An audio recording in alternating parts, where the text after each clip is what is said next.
Now we're good. Kelly.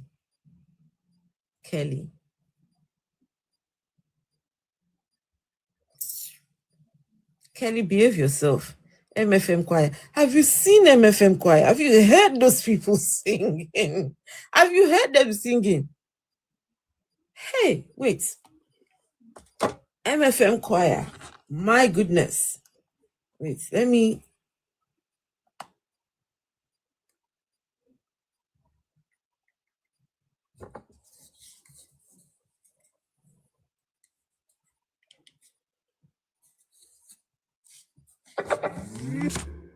MFM's choir. Right.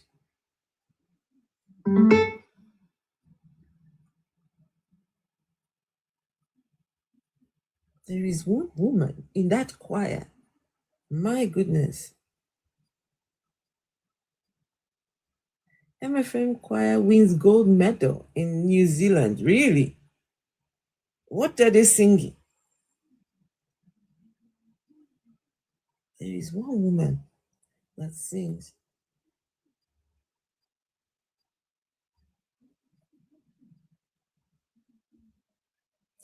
Where's that woman? There is one woman that sings. Oh Lord, I had this woman's song somewhere years ago. Oh man.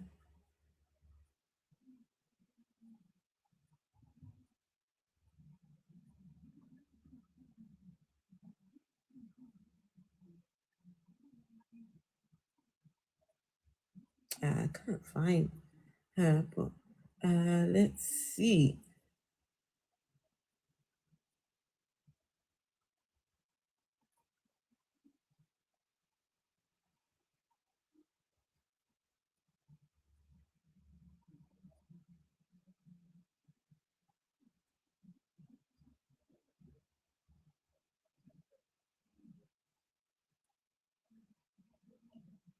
Okay, listen to MFM choir. Listen to them.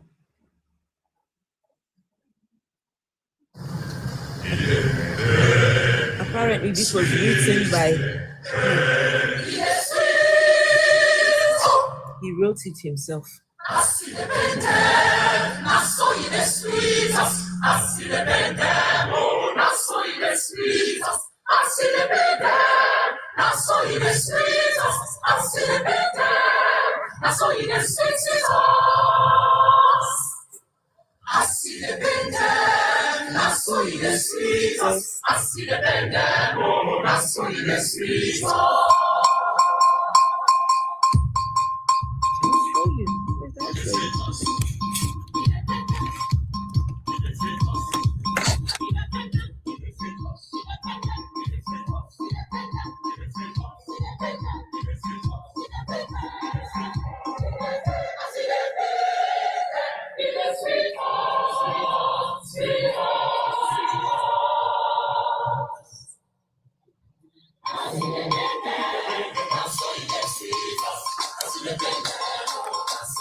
Onyilate, I greet you.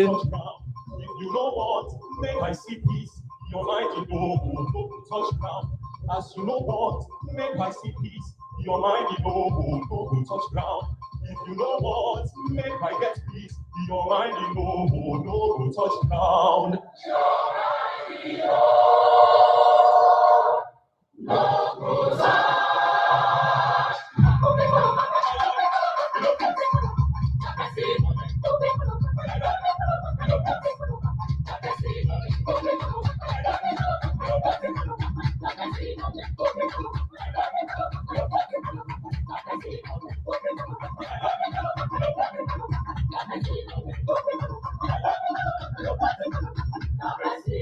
Oh, sorry. I didn't know the thing was sped up. Sorry.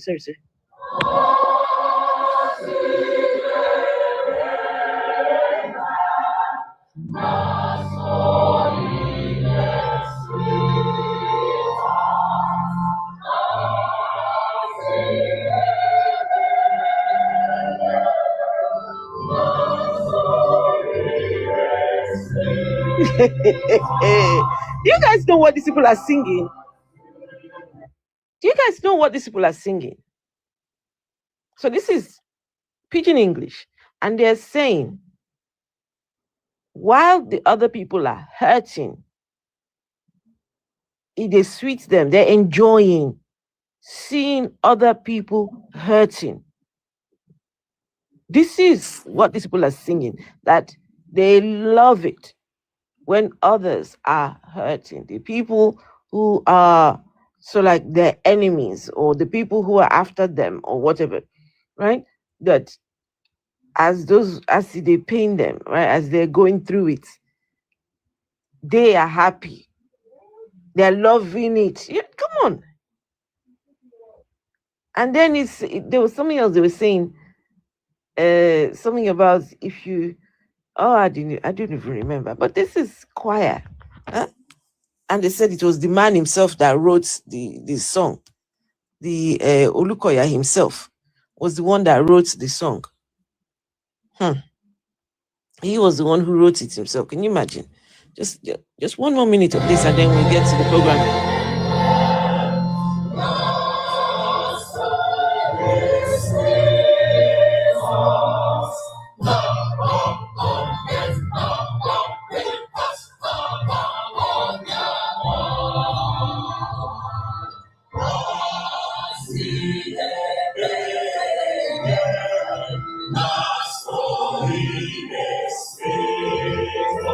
Can you imagine?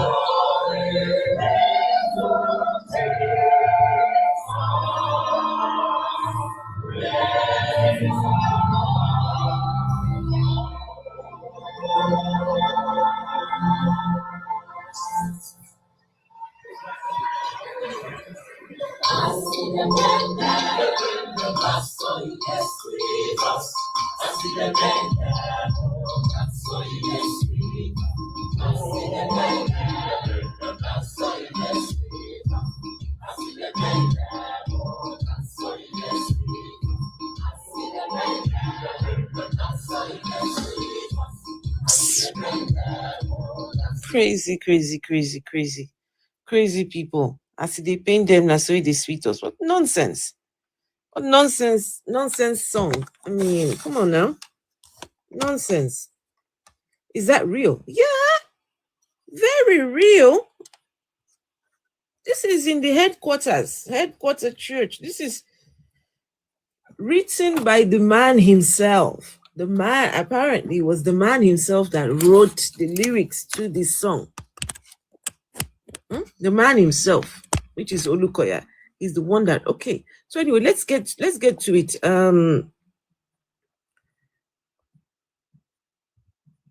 One second. Let's find that picture. Okay. So here we've got it's breaking news, really, that this blogger has been arrested in Nigeria, and they are pointing to this guy and this guy. There may be more, I don't know, but pastors seem to be very, very petrified. They don't want people speaking about them. They don't want people talking about them. But these are some of the most problematic preachers that we have. These ones are some of the most problematic preachers that we have. Now, just very quickly, I'm just going to I want you guys to listen to some of the things that these clowns talk about on their platforms, and how on earth can anybody turn around and say that these people are real men of God. I don't believe there's anything like a real man of God. It doesn't exist. A real man of God does not exist. A real man of God does not exist. If the God does not exist, there is no such thing as a real man of God. Ventura Special, hello.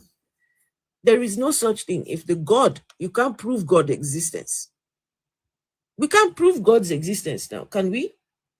Can you show me where God is? Can you point it to me? Can you tell me where he lives? Can you show me his address, or give me his address? Huh? We've got nothing. Just people believe that there is a God somewhere. And so if that's the case, Who are these people working on behalf of? And then you hear some of them saying, God told me. This one, I was watching a video earlier on. This Suleman. Suleman said, God gave him a private jet.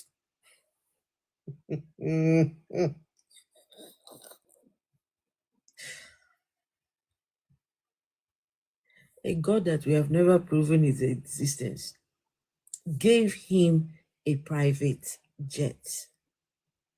Hey, Dimples. God now gives them private jet. What have I done with my iPad now? I had it a minute ago. Okay, it's here.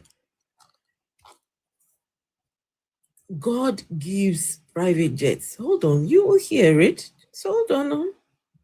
Hold on, you will hear. God, they give them private jet.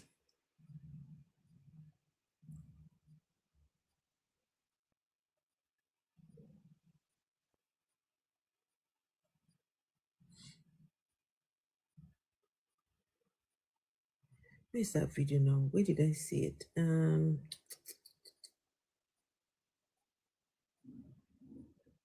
I saw it earlier on today. Where was it now?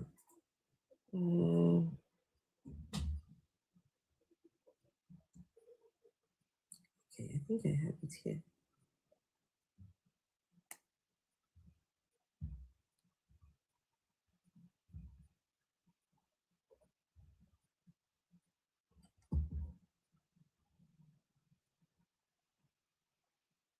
I will make you the wealthiest. This is Johnson Suleman. This one in the pink. The one you're about to hear. 3 weeks. Your prayer life must line up with your giving life, or else you end up speaking in tongues on empty pocket. Your prayer life must line up with your giving life. As you're praying, you are giving. You're giving him money. As you're praying, you just bring in the money. Religion is a scam.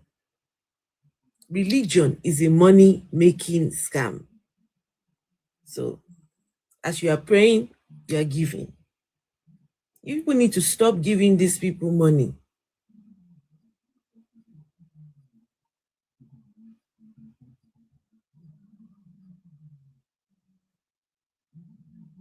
Huh? What are these people talking about now? I don't know what these people are talking about. Here we go. What am I even saying? The Lord said to me, the Lord some weeks said ago, to He him, said, stay faithful. Please hold on, guys. Do not that you think I will make you the wealthiest. The Lord said to him, the Lord said to Johnson Suleman, this Lord that speaks to these 3 weeks. people. Let's listen now. The Lord your prayer life must line up with your giving life, or else you end up speaking in tongues on empty pocket. Just give me a minute. The Lord said to me, some weeks ago, He said, stay faithful, stay focused, stay strong. Sooner than you think, I will make you the wealthiest. He says, stay faithful, stay focused, stay strong, because sooner than you think, I will make you the wealthiest. You see, before it happens, I always say it. So that when it happens, you say, hey, He said, the wealthiest ever seen on earth. That's holding the microphone. The pastor posted the man of God. Johnson Suleman's God came to Johnson Suleman.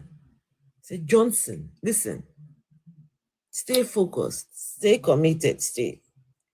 And I will make you, listen to this crap. I will make you the wealthiest preacher on the planet. The wealthiest preacher on the planet. God. This their God is the one that came and was yep. Like when people are praying to this God to heal their children, the God disappears. He's nowhere to be found.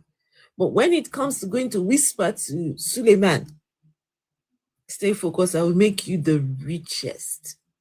Can you imagine a God saying this? What kind of God speaks like this even? But anyway, let's hear what the God told him. And all I'm trying to do here is prove that these people, they are as fake. And from the words out of their own mouth, they prove their fakeness. These are the words. What God goes to go and speak to people, telling them that you are going to be what? But anyway, let's continue, guys. Do me a favor, share the live stream, please. Share the live stream. Okay, right. Let's listen to what God told this guy. I took it back a little bit so you guys can hear. The Lord said to me some weeks ago, He said, stay faithful, stay focused, stay strong. Sooner than you think, I will make you the wealthiest. He says, stay faithful, stay focused, stay strong. Because sooner than you think, I will make you the wealthiest. You see, before it happens, I always say it. So that when it happens, you say, hey, he said the wealthiest ever seen on earth. That's holding the microphone. The pastor hosted the man of God. The man of God needed to go back to his location for a program. Flight cancelled. No flight. The only flight, this was a Saturday morning. And it's a Friday evening. And it was to leave the Saturday morning. They cancelled the Saturday morning flight. And they had to be in service because he was rounding up a major program. He sneaked to come. And I was involved. I was invited, told about it. And I said, what can I do? He said, ticket. I said, but there's no flight available. And the Lord said to me to buy him a ticket. I called every agent I knew to want to get a ticket. And I said, I'll charter you a plane. I went to my account, cleared my account. I didn't have one. It's not my pastor. I chartered a plane for him. I didn't have a dime left in my account anymore. And they took a plane, picked him from where they picked him from, his country of residence. He didn't call me to say thank you. I was angry. He didn't show gratitude. Even the man I did it for didn't show gratitude. I was angry. I said, please call, say thank you. These people don't understand that I cleared my account. When I say cleared account, I cleared account. It was an 8-hour flight. Johnson Suleman said it was God that told him. God told him to do whatever he did there. Now he's expecting accolades because he bought another pastor. Let me tell you, this is how these pastors waste money. No, tell me, guys, please tell me. What does a pastor want to preach that he needs to be in a private jet? No, I want to know. What does a pastor need a private jet for? What does a pastor need a private jet for? This is the Bible. Right? This is the Bible. Christians have Bibles. Pastors have Bibles. But the pastor needs to fly in a private jet to come and teach those people from the same book that they have under their pillows. Maybe it's a special kind of knowledge. I don't get it. Is it like a special kind of thing that the pastor needs to come and teach you a different a doctrine from this? No, guys, think about it. Pastor has this. Member has this. Pastor prays to the same God. Member prays to the same God. But the member has to go and give pastor his money. And now the pastor has to hop on a private jet to go and preach from this same book that everyone else has. No, make it make sense. No, make it make sense. Religion is a scam. Whatever your pastor wants to say to you, Is it that special that your pastor needs to hop on a private, needs to own a private? Anyway, please, let's carry on. God gave him 2 private jets in this particular video. Wait, you hear him? God gave him 2 private jets. This God. He didn't call me to say thank you. I was angry. He didn't show gratitude. Even the man I did it for didn't show gratitude. I was angry. I said, please call, say thank you. These people don't understand I cleared my account. When I say cleared account, I cleared account. It was an 8-hour flight. And if you understand the way private jet work, it's per hour. So 8 hours is so 16 hours, and you pay in dollars. Converted my kaya called naira. That's nonsense currency. Converted it and left. No, thank you. I just went to my India. I said, Father, Lord, I bless you. It was 3 weeks later, God gave me a private jet. 3 weeks. If you're angry, have a private jet, no problem. Keep trekking.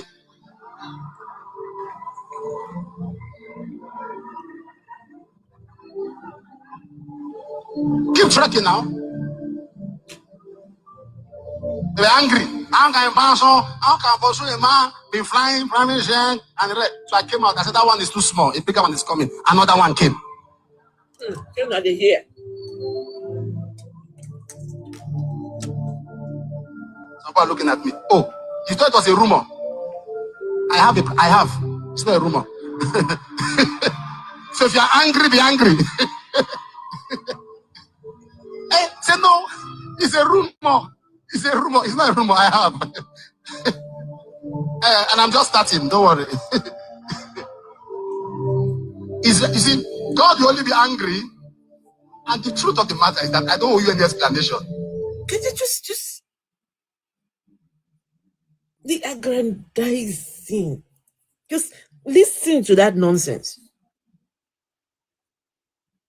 These are the people that are funding the private jet. Did you hear how he's talking to them? I don't owe you guys anything. I don't owe you any explanations. Yeah, I've got a private jet. The rumors are there, they're real. Not only do I have 1 private jet, I now have 2 as given to me by God. 2 private jets. To preach what exactly? This foolishness. To preach this foolishness.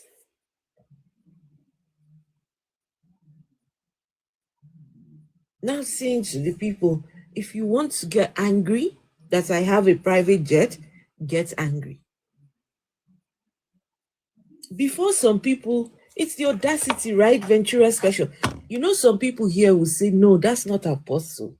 It's been doctored. Because, you know, this man, he will tell you, so many videos he's been caught saying all these things, and he will say, that was not me. That was, they doctored it. Let me show you. You will see that he is the one speaking.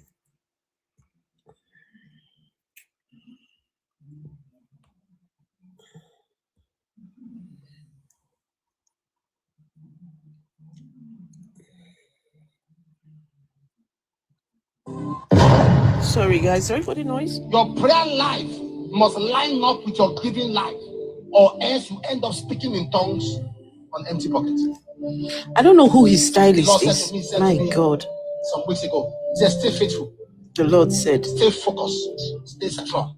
Sooner than you think, I will make you the wealthiest. The wealthiest. He said, stay faithful, stay focused, stay strong. Because sooner than you think, I will make you the wealthiest. Sooner than you think. Before it happens, I always say it. So that when it happens, you say, hey, he said the wealthiest ever seen on earth. That's holding the microphone. The pastor hosted the man of God. The man of God needed to go back to his location for a program. Flight cancelled. No flight. The only flight, this was a Saturday morning. And it's a Friday evening, and it was to leave the Saturday morning. They cancelled the Saturday morning flight. And he had to be in service because he was rounding up a major program. He sneaked to come. And I was involved. I was invited, told about it. And I said, what can I do? He said, ticket. I said, but there's no flight available. And the Lord said to me to buy a ticket. I called every agent I knew who wanted a ticket. And I said, I'll charter you a plane. I went to my account, cleared my account. I didn't have one that. It's not my pastor. I chartered a plane for him. I didn't have a dime left in my account anymore. And they took a plane, picked him from where they picked him from, his country of residence. He didn't call me to say thank you. I was angry. He didn't show gratitude. Even the man I did it for didn't show gratitude. I was angry. I said, please call, say thank you. These people don't understand I cleared my account. When I say cleared account, I cleared account. It was an 8-hour flight. And if you understand the way private jet work, it's per hour. So 8 hours is so 16 hours, and we pay in dollars. Converted my kaya called naira. That's nonsense currency. Converted it and left. No, thank you. I just went to my day. I said, Father, Lord, I bless you. It was 3 weeks later. God gave me a private jet. 3 weeks. If you are angry, have a private jet, no problem. Keep trekking.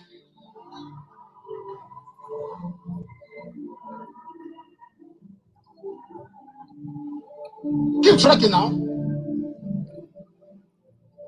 You're angry. How can Suleman be flying private jet and the rest? So I came out. I said, that one is too small. A bigger one is coming. Another one came.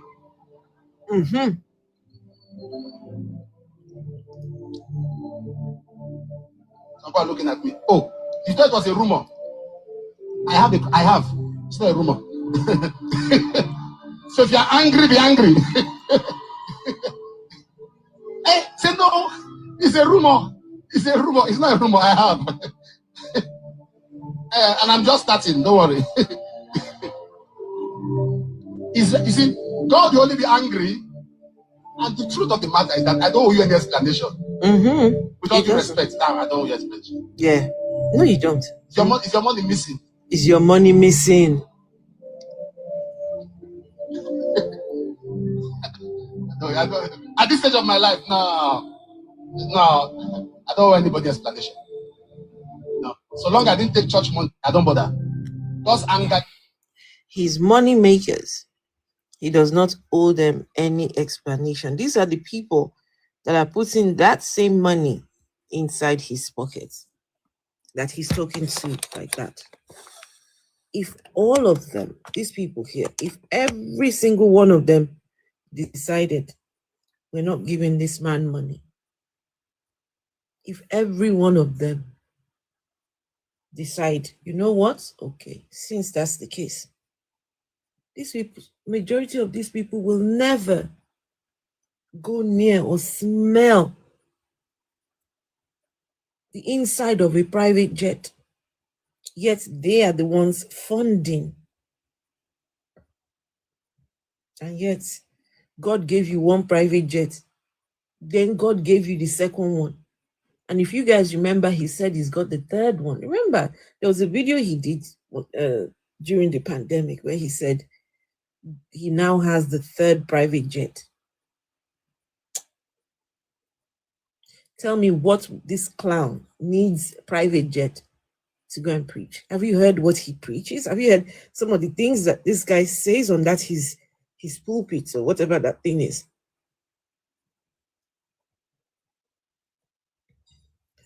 Let me see if we can listen to. The worst thing that can happen to any individual is for you to be having issues with your father. Any of the father, biological, this is what he goes on the private jet to go and have a problem with the father. I see people who have issues with fathers. The highest height of manipulation is when the enemy pushes you to fight a father. You must understand spiritual level. Let me show you something. It was Jacob that cursed Reuben. When Moses came, Moses could not reverse the curse. Moses could only pray for him to survive the curse. Moses could not reverse it. Why? Because in the realm of the spirit, When God brought covenant, it was Abraham, Isaac, and Jacob. Jacob was greater than Moses. So what the fuck is this? Jacob was a patriarch. Moses was a prophet. So what? So he could not reverse what a prophet has said. What's this guy talking One of the about? biggest disasters when I see young people coming up in God with genuineness. A person can be a member of this church committed. He adopts another pastor as his father. I don't need to be told that you will fail. Wow. I don't need to be told. Such a child has decided by himself failure for his destiny. I'm not asking you to be my son. My sons are too many. I'm just giving you counsel. Can you imagine this talk? Can you imagine this talk? Any person in his church that chooses another as their father. The worst that can happen to any individual is for you to be again. having issues with your father. This is what he's going to Not do the on the father, private jet to biological, grant it. spiritual, Listen. whatever. Let's listen. You have a father, a problem with a father. I see people who have issues with fathers. Fathers. Which fathers? The highest height of manipulation is when the enemy pushes you to fight a father. Mm-hmm. You must understand spiritual level. Let me show you something. It was Jacob that cursed Reuben. When Moses came, Moses could not reverse the curse. Moses could only pray for him to survive the curse. Moses could not reverse it. Why? Because in the realm of the spirit, when God brought covenant, it was Abraham, Isaac, and Jacob. Jacob was greater than Moses. Jacob was a patriarch. Moses was a prophet. So he could not reverse what a prophet has said. One of the biggest disasters when I see young people coming up in God with genuineness. A person can be a member of this church committed. He adopts another pastor as his father. I don't need to be told that you will fail. I don't need to be told. Such a child has decided by himself failure for his destiny. I'm not asking you to be my son. My sons are too many. I'm just giving you counsel. What kind of, hey my people, what kind of nonsense religion is this? You're going to fail. The worst that can happen to any individual is for you to be having issues with your father. You're going to fail because you've chosen somebody else as your father. Fear tactics, right? Ventura Special. Indeed, fear tactics. Fear tactics. This man, Apostle Johnson Suleman, has said some very horrific things on his stage. Remember when he was telling Christians to go and arm themselves? Remember when he was telling them, go and arm yourselves? If they come, he was telling them, fight. Yes, what he was telling and the advice that he was giving to Christians. This man has said things on his platform. Hold on, let me see. I might have a few of those. Just some of the nonsense this guy has said. Who is this one here? This day of January 20. No. Hold on. You will hear him. Unadulterated. So when people want to water down God's word, they initiate logic. No. I don't want this one. Not this one. Sule. Sule the Sule. Sule the one and only Sule. The guy has said a lot of nonsense, eh?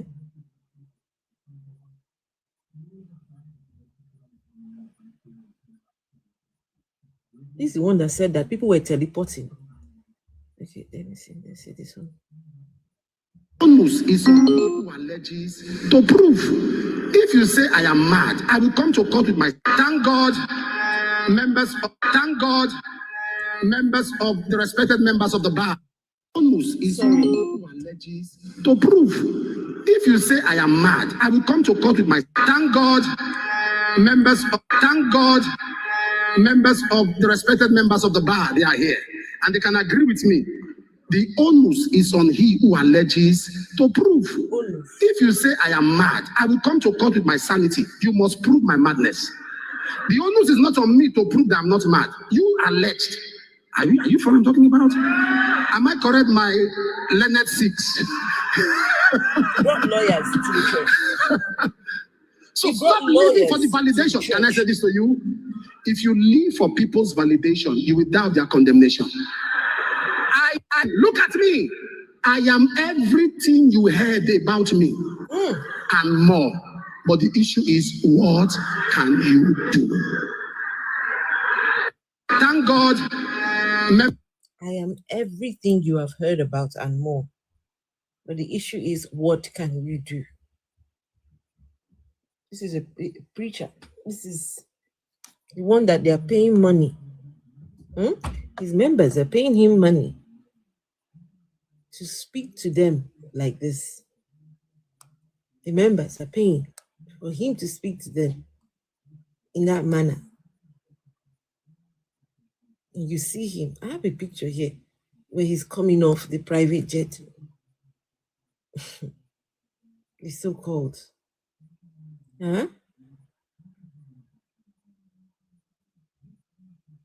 So yet this same man will then go and have bloggers arrested for doing what exactly? These are the people. Look, guys, if you people don't act now, I'm just saying, no, Nigerian people, though, people don't act now. You people have empowered the wrongest of people. Hold on, let's see. What did he say here? This guy. Let me shock you. I was telling my pastor this. Let me shock you. I was telling my pastor the story. A popular comedian in this country is a believer. And one day he called me on the phone. He said the Lord spoke to him. He had a dream. And what the Lord told him in that dream is too heavy. That he's coming to Auchi. That's no problem. He said on the condition that he's going to come, I will tell him the dream and the meaning. I said, which kind of one be this one? Meaning is okay. Why will I tell you the dream? He said, I'm on my way. He came, we over there. He worshipped with us. Everybody saw him. Oh, they were jumping. And he said a few things on the altar. Came to my office, was looking at me. I said, welcome. He said, thank you, sir. I said, so? He said, tell me the dream. I said, who dreamed the dream? It's not your dream. It's your dream. So what do I tell you? He said, tell me the dream. So I began to quote scriptures. His face wasn't moving. He was quoting scriptures. It wasn't coming. It wasn't coming. So I just told myself, I don't need this validation. There's no pressure. It wasn't coming, sir. It wasn't coming. As I sat, I was listening to nothing. I was hearing nothing. I just told myself, as I was about to stand up, bam! The date. I said, see. You now saw this. Then this happened around so. This. When you wake up, as soon as you wake up, the light was off. There was no light. You were shouting. You called this person to put on the chair. He hit the table. He said, I said there's a prophet in Nigeria.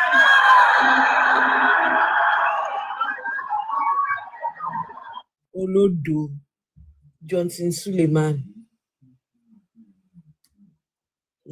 One of his pastors that has worked with him for 18 years. 18 years. The guy recently told Johnson Sinner he's not doing pastoring again. He's not doing it again. That he's suffering with ill health, that he's sick.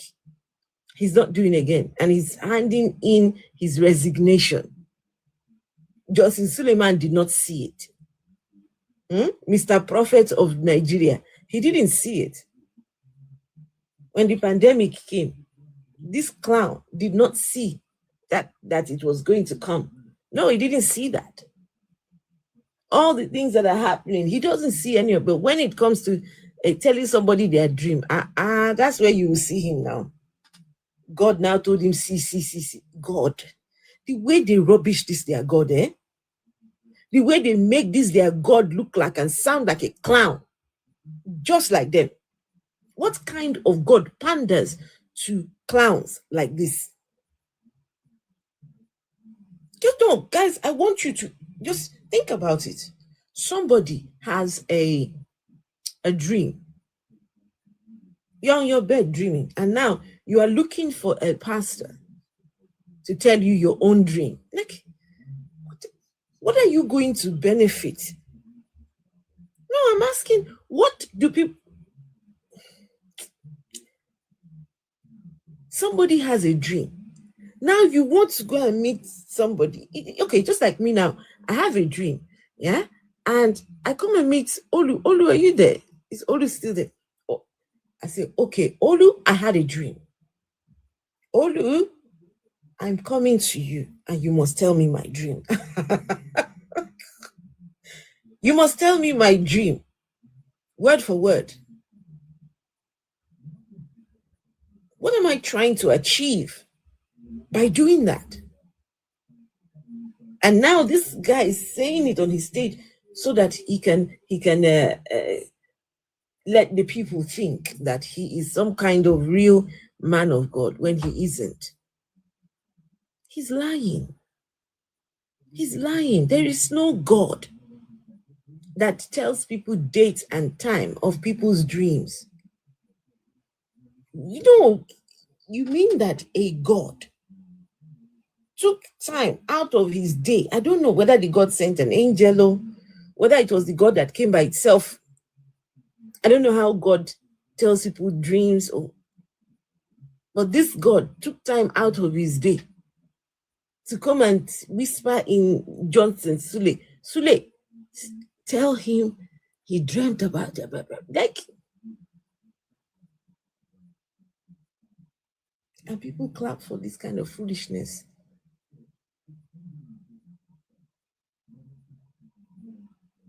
What? What does this person say? The what? The Sry breathe. The Sry breathe is what the fuck? What are you saying? The Sry breathe is his. What does that mean? The Sry breathe. Can you speak in English, please? I don't understand. You're trying to get popularity on social media. Okay, yeah. Who isn't? Who isn't trying to get popularity on social media? Olodo. Who isn't trying to get popularity on social media? Huh? Who isn't? Who isn't? But at least we're speaking facts here. So if I'm getting popularity for speaking facts, well, congratulations to myself. Somebody needs to speak on these evil men. These evil men. I'm not speaking facts. Okay, Jeremiah, come and tell me what I have said that is false. If there is a God that tells Johnson Suleman date and time of other people's dreams, come and prove it. Come and prove it now. There is a God that tells people date and time. A God comes down and just make a mockery of this thing you all call God. If you can't see, others can. What are you people seeing, Juliet? Waiting on they see. When I know they see nothing. You're seeing rubbish, nothing. You're not seeing anything. They deceived you all, so you don't even know. Their brain, right, Akane? How can their brain like it? How? How can their brain like it? They like to be fooled. They're beguiled. They are beguiled by Johnson Suleman and this other clown here. Right, let me see if I've got any more videos of Johnson Sule.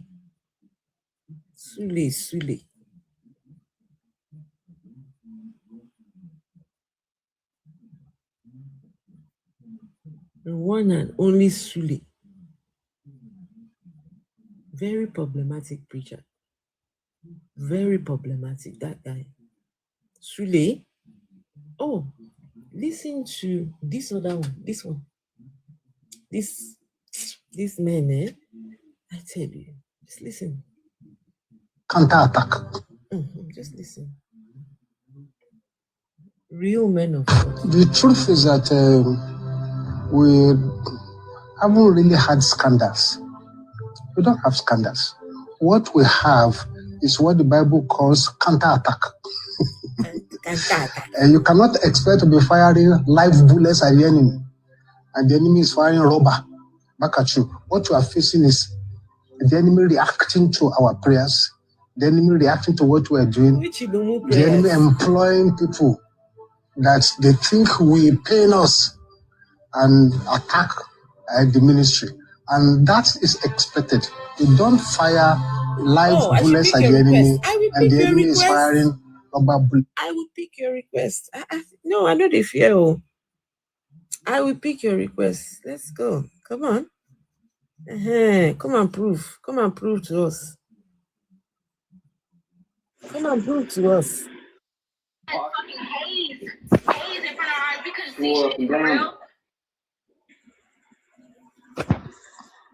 Hello, Prophet. Prophet Philip Angel. Oh. Good afternoon, Prophet madam. Philip Angel. Good night. It's night time where I am, so good night to you. Okay, good night. Mm-hmm. So, what is the complaint? I want to know first what is the object of your debate. You are saying that God is exposing Nigeria's most dangerous creatures. That is the object of the conversation. And I am doing it. I'm doing it while playing the words of these men. So I'm not pulling things out of thin air. We are listening to the words of these men. I listened to you. You were talking about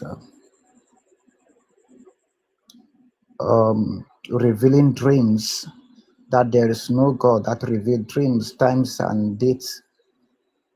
Yes, there is none. No such thing.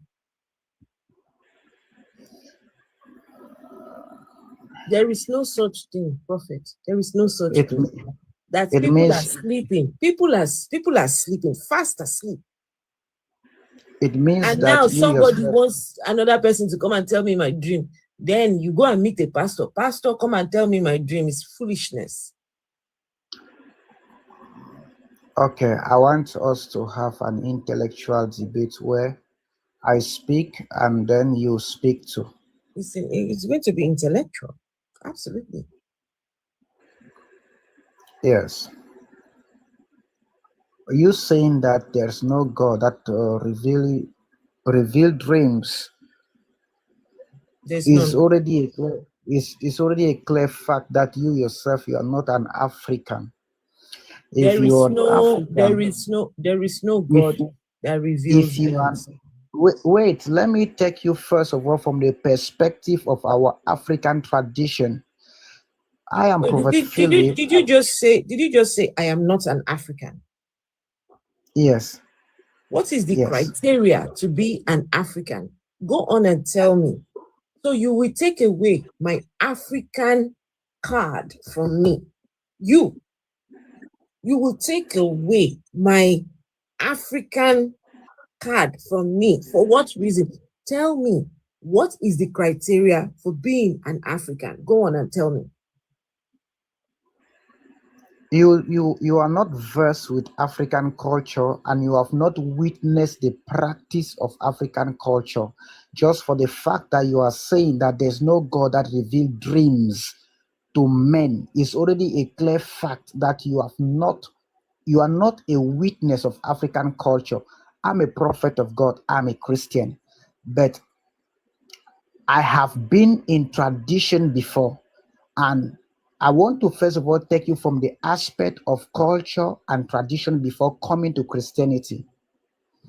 Back then in the village, we have what they call native doctors. Native doctors, before you continue, because right now you're talking about something we're not even talking about. We're talking about dreams.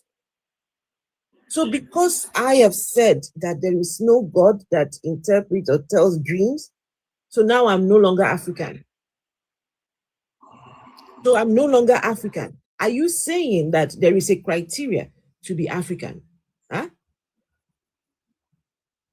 Is there a criteria to be African? Prophet, where is the criteria where they say to be African, you must believe that there is a God that reveals stupid dreams to pastors? Guys, did you hear that foolish man talking about EU energy? Guys, get out of here. Nonsense. They just come and be spewing nonsense. Why did he run? Huh? Prophet, why did you run? Please, I only want to bring up people that not if you agree with me, I beg. We already have enough people that agree with me here. Please. Edward, are you which side of the fence do you sit on? Edward, are you there? Oh, Edward is gone. Okay, let's see. Asha Bola, hello. Hello. Good evening. Good evening. What side of the fence are you on? Do you I actually believe there is a God. Oh, fantastic. You believe that there is a God. Do you know there is a God? Yes, I know. Sorry for the statement. I know there is a God. How do you know I this? know. Okay. By my own personal experience, I've encountered God's presence in my life. So you are saying that God came down from his upstairs house. He came down to wherever you were No, don't misquote me. and spread his presence on you. Please tell us how you experienced God's presence. No, don't misquote Tell us me. how the God came down and showed or gave you some bit of his presence. I never said I saw God.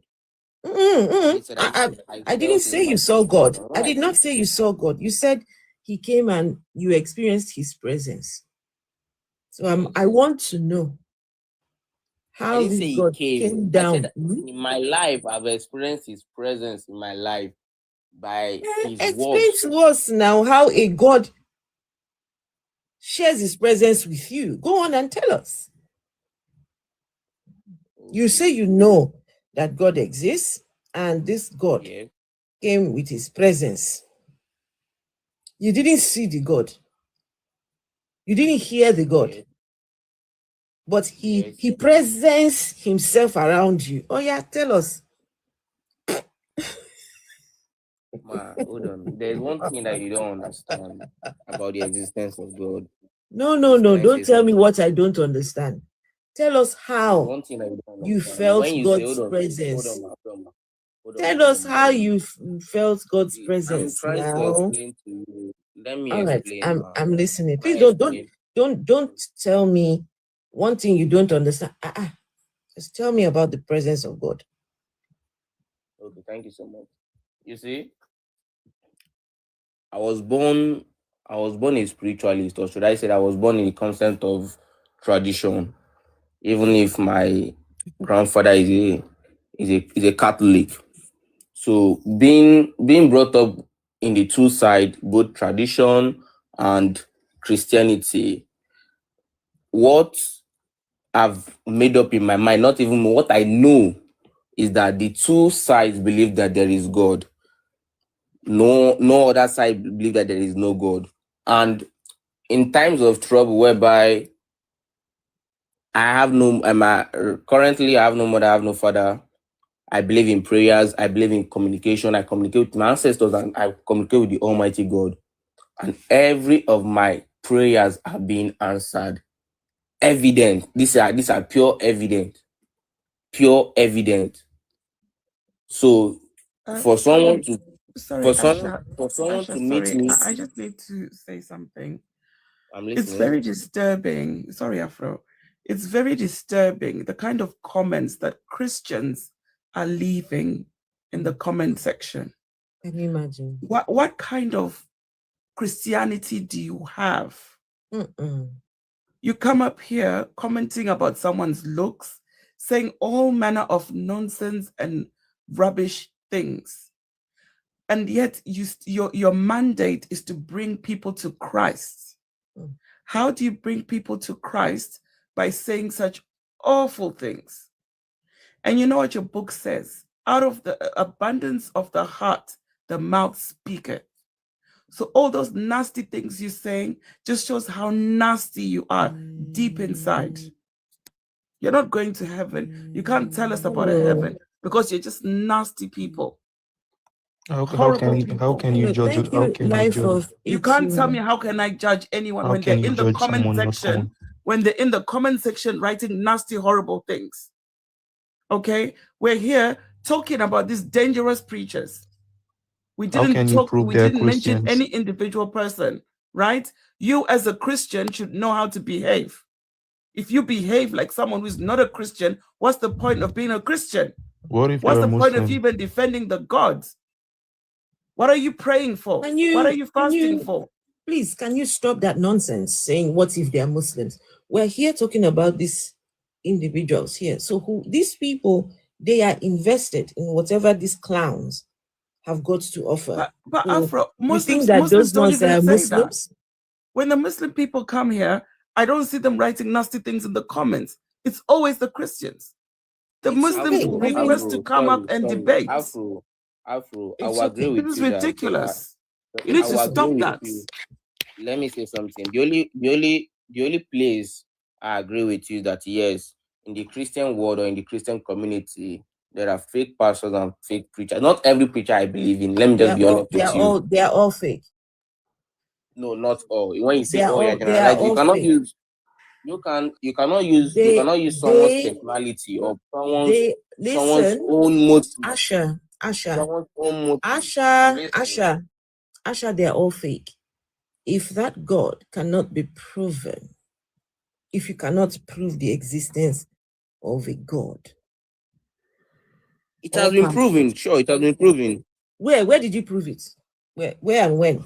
By the Bible. The Bible. You just told us that you know a God exists by his presence.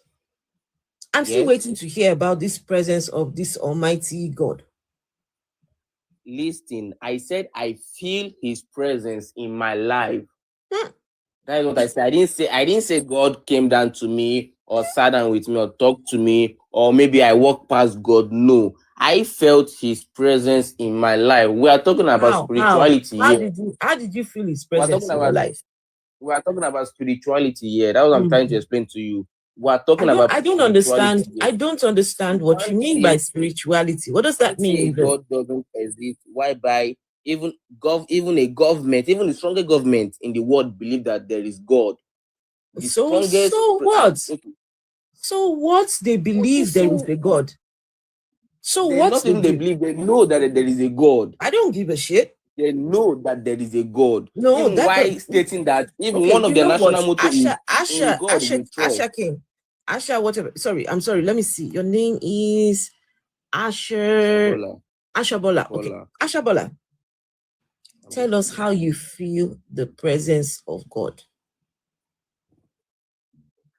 Like I explained here, I told you that I'm a praying type. Whatever I'm in need of anything, I commune with my God, with the Almighty God. And whenever I commune, I never get disappointed. My requests are being met in one way or the other. That is what I told you. That is what I explained here before Vessel interrupted me and she explained something here. I said my requests are being met. Now, someone cannot come or meet me on the road and tell me. Pause for a minute. So you pray to God, you ask God for things. And somehow God gives you those things.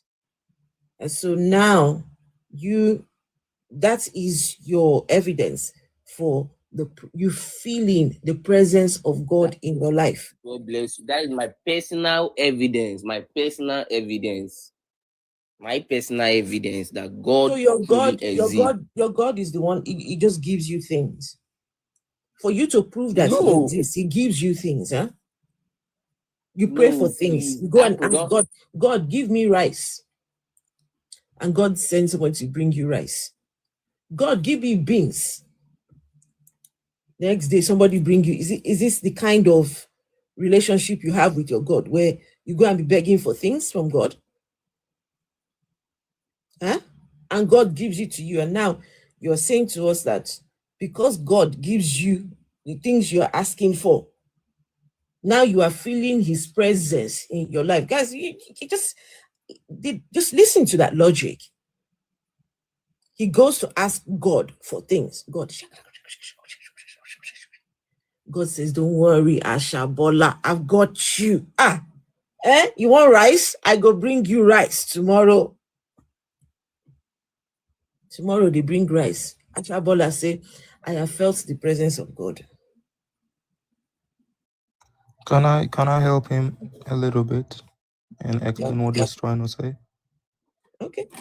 Okay, so I personally believe that there is a God, and there are some biblical and scientific evidence to prove my point. And one of the Scientific evidence. Yeah, Okay. Scientific evidence to prove God. there is a God. Yeah.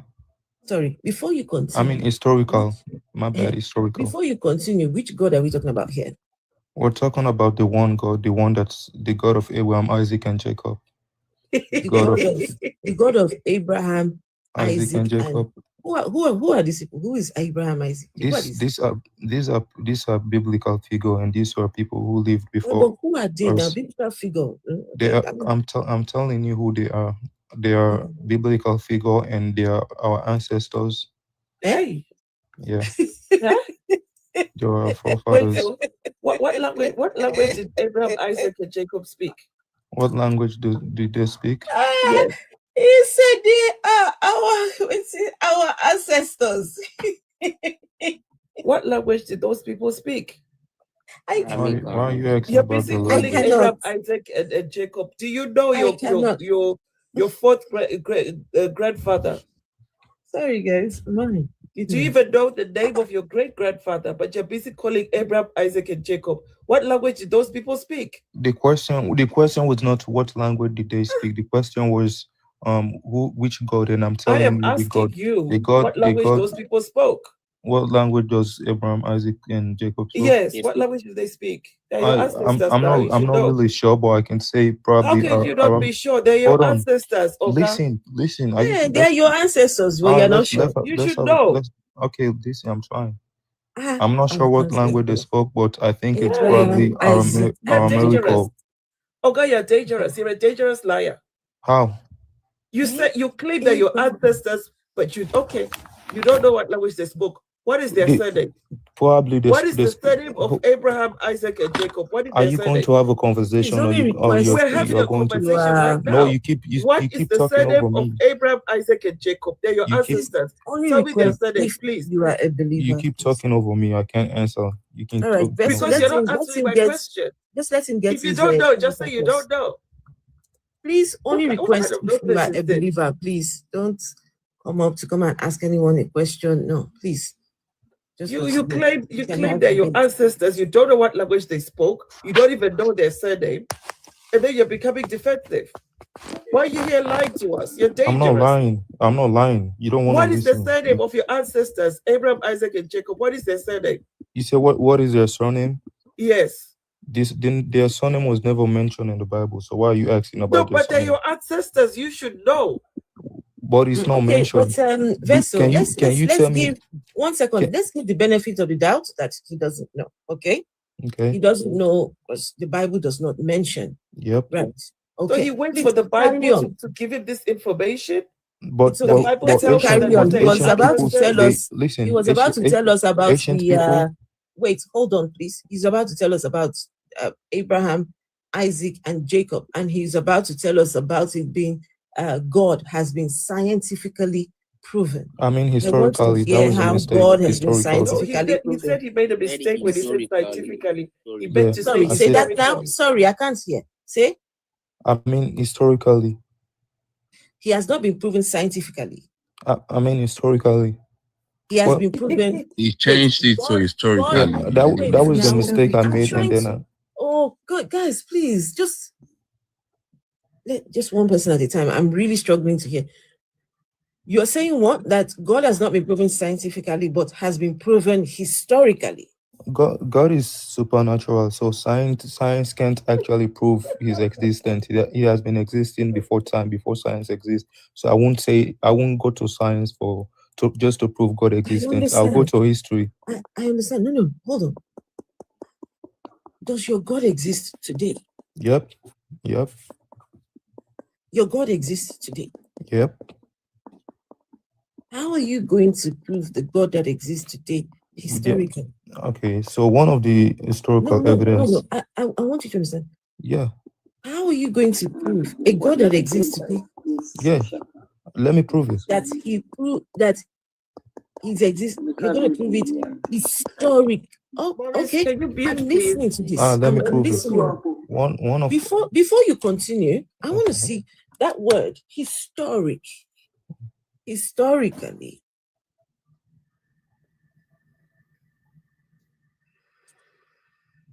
White man just brings a book. You just believe the white man's book.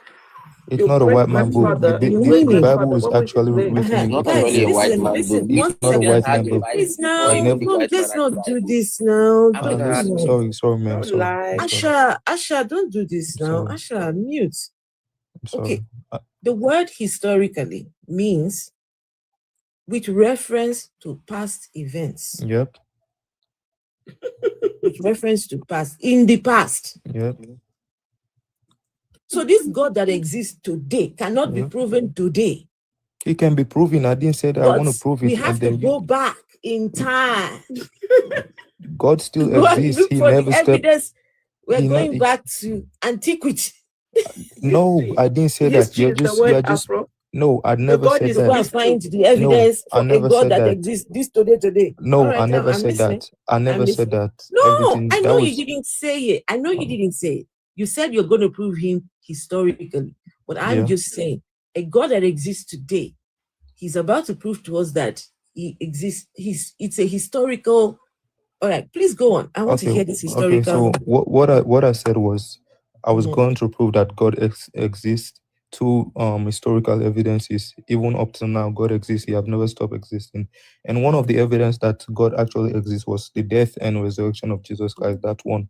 Another evidence is the creation of the whole earth, because the earth didn't just. Can you pause? Can you pause for a minute? All right. Please, can you pause for a minute? How can the death and resurrection of a Bible character prove the existence of your God? It was not only a Bible character. There are historical evidences that Jesus was alive, he died, and then he rose from the dead. And who is Jesus? Jesus is the Son of God. How does that prove God? There are, as I just said, there are historical evidence that can prove that Jesus exists, and then he died and he rose. We're talking about Jesus. Hold on. So we are talking about the existence of God. Okay. I don't know how Jesus gets dragged into this conversation. Okay, let me say the question of the earth. Jesus? I'm wondering how is he coming into this conversation? Okay, let me say the creation of the earth and the heavens. Sorry? The creation of the heaven and the earth. No, don't jump to something else now. Let's stop on that Jesus. You said Jesus, what? The death and resurrection of Jesus. Yep, that's a proof. That's a historical proof that God exists. How does the death and resurrection of Jesus prove that God existed historically? Because Jesus as a biblical figure talks about God, his Father, who is in heaven, who is still living up to now. But Afro, I just have a quick question. Since you say the death and resurrection of Jesus is historical, in what year did Jesus unalive? That was like 200. That was like 200. No. Give us the year. You want me to give you the year? Yes. You said it's historic, so you should have the year. Exactly. Wait, you mean what do you mean? I'm just asking about the year. I'm not asking about the date. because for you to find the date will be very difficult for you. So I'm going with the year. What year was he unalived and resurrected? Like the third AD, and he was actually 32 years old. Oh, can I say The something? third AD. Yep. What That's is in the AD. third AD? The third AD. April 3rd AD, I guess. April I'm not 3rd really. Hold on. AD. What does AD mean? You don't know what AD mean? Yes, I'm asking you what AD means. Is it? I can't believe you don't know what AD means. So just tell me what it means. No, I'm not going to tell you. AD means after death. After death. Right? So how why are you can asking if you know? Jesus, Why are you how can the asking? year that Jesus was unalived be counted as after death? Like, are you okay? So that proved that Jesus actually exists. It didn't exist. So why did you just say after death? If he existed, So- tell me what was his so- name? so Because his Jesus name was is not a Hebrew. It's not Hebrew. It's not So- Hebrew language. so The if he name never- Jesus is not okay. Hebrew language. What was Yeah, his name? it's His not name, Hebrew. his name, his name is Yeshua. You can't tell me in that. You Yes, can't Hebrew. tell me the year in It which was he was converted unalived, by the. right? It was converted Okay, by tell the me the year in Europeans. which he was born. Not Europeans. It was translated in English God bless you. It was language. translated to I'm English as speaking Jesus. to Ian, please. Can you mute? I'm speaking to Ian. No, I was speaking Ian, to this lady, and then you just Ian, jumped in the conversation. Don't say So this why you don't lady. want? That is very rude. You don't address anyone as this lady, right? Everybody has got names on the screen. Don't do that. Okay, You I'm sorry can't about tell that. me the year in which he was unalived. Can you Okay, tell me the year he was born? the year he was born. There's not a Yes. specific year like So 2021, you can't but say that he's a historical character if there's no mention of anything that can identify him. it's between 6 to 4 BC. 6 to 4. Where do you get this information? Bro, go on social media, try to search. No, and tell me, give me the source so I can look it up. Don't tell me to just go Just on go social on media. go Social check media, on there's Google. Instagram, there's Facebook, there's Snapchat, there's TikTok. Which social media platform should I go to? Go on Google. Which Go on Google scholar right wrote now. this? Go on Google right now. Which scholar wrote this? Go on 6 Google to 8 right now. BC? Most scholar And he died 3 AD, and yet he was born 6 to 8 BC. I didn't say 6 to 8. I said 6 to 4. Are you not 6 to listening 4. me? You're telling me he was born 6 to 4 BC, please, and he please, lived please, until guys. 32 years. Does Please, that make guys. sense to you? Can I Yes, it say makes a this? lot of Please sense. hold I'm on, not How? gonna- hold on. Please, one How second. many years please. between 6 to 4 BC and 32 years? I that's say your something? question. You're Please. just talking out of your nyash. Please. Can I say And something? then you please? say I want to Wait, hold on. disrespect you. I'm calling Please you lady, hold and then you on. say I want Please to hold on. disrespect you. Please But hold on. you can't have a Hold conversation. on now. Hold on. I'm sorry, man. I I'm don't know sorry. what you're talking about. I'm sorry. BC, before Christ, and AD is Anno Domini, Latin for in the year of the Lord, right? These two, they are dating systems that count years from Yep. the estimated birth of Jesus Christ. Okay. The estimated birth of Jesus Christ. With Mhm. BC counting backwards and AD counting forward. So does that prove that Creating- Jesus actually exists? No, it doesn't. So who were they talking about? It is a dating system. So that dating, who was that dating a referring to? It's a dating system that has been adopted. Does not Okay. prove that there was somebody So, that lived. but you say It's you not said evidence. Hold on, you hold said it on. was before. Okay, Please, go ahead. please. Go ahead. After death, AD after does not mean after death, as this will omit the estimated 33 years of Jesus's life from the Jesus time- is life. Yeah? Jesus is life. That just say Jesus is life. It is a dating system. Of what? Of who? Just to The dating system the world used. how we exactly Can I how even say people something? as a For whole. who? Hold on, please, hold on. Go So ahead. anyway, the system is based on approximation, and historians now use BCE and CE. So they're no longer using that dating system. That particular dating system is no longer being used. Now we are now using the BCE and CE. So let me ask you just So one question. that dating system, we've moved on from it. Okay, but it's used to exist, right? We used to use it, right? It used to. It used to. So are you saying that Jesus tell me never the name of existed? Jesus, please. No, Jesus. Yeshua. Jesus There is Yeshua. no not a Hebrew evidence. name. Tell me Wait, his real Yeshua. name. Oh, Yeshua. hold on, please. That's not his name. Yeshua is Joshua. Okay. Emmanuel. Just give me just Emmanuel is not wait. Hebrew. Hold on, guys. Just one at a time, please. I don't know, for some reason tonight I'm picking the voices like that. There is no evidence that Jesus Christ ever existed. There are a lot of evidences that Jesus There exists. isn't any. There are biblical evidences that Jesus exists. Bible is not evidence. What is it? Bible is a book. Bible is just so how do you know that? So who created the heaven and the earth? Bible is a book. So who created the heaven and the earth? Ian, how old do you think the earth is? I don't know how old the earth is. You think the earth is 2,000 years old? No, I never said that. That's what let's do it. Let's do it. I never said that. In a way that we can have the conversation. No, that's what he's saying, basically. Just so that we're not all over the place. Can I just have two minutes with him, That's please? fine. That's absolutely fine. Just so that we're not all this one talking. No. So Ian, the Jewish religion is about 5,000 to 6,000 years old. The Christian religion is about 2,500 years old, right? If you're claiming that your God created heaven and earth, you're basically saying that the earth is round about 5,000 or 6,000 years old. Does that make sense to you? I didn't say that. I didn't say the earth was. I didn't say nothing about the years of the earth. You said who created the heaven and the earth. That's what you asked, isn't it? So that was me asking you a question. How did the earth get here? You're a Christian. You believe that your God created the heaven and the earth, no? Yep, and I have biblical evidences. Well, your Bible, even if we read in your Bible, it doesn't say that your God created the earth. I can prove it. You want me to prove it? Your Bible says a spirit. Nah, a spirit. Okay, that's a lie. Did it, right? Because Genesis chapter, that's a lie. No. Excuse me. Wait.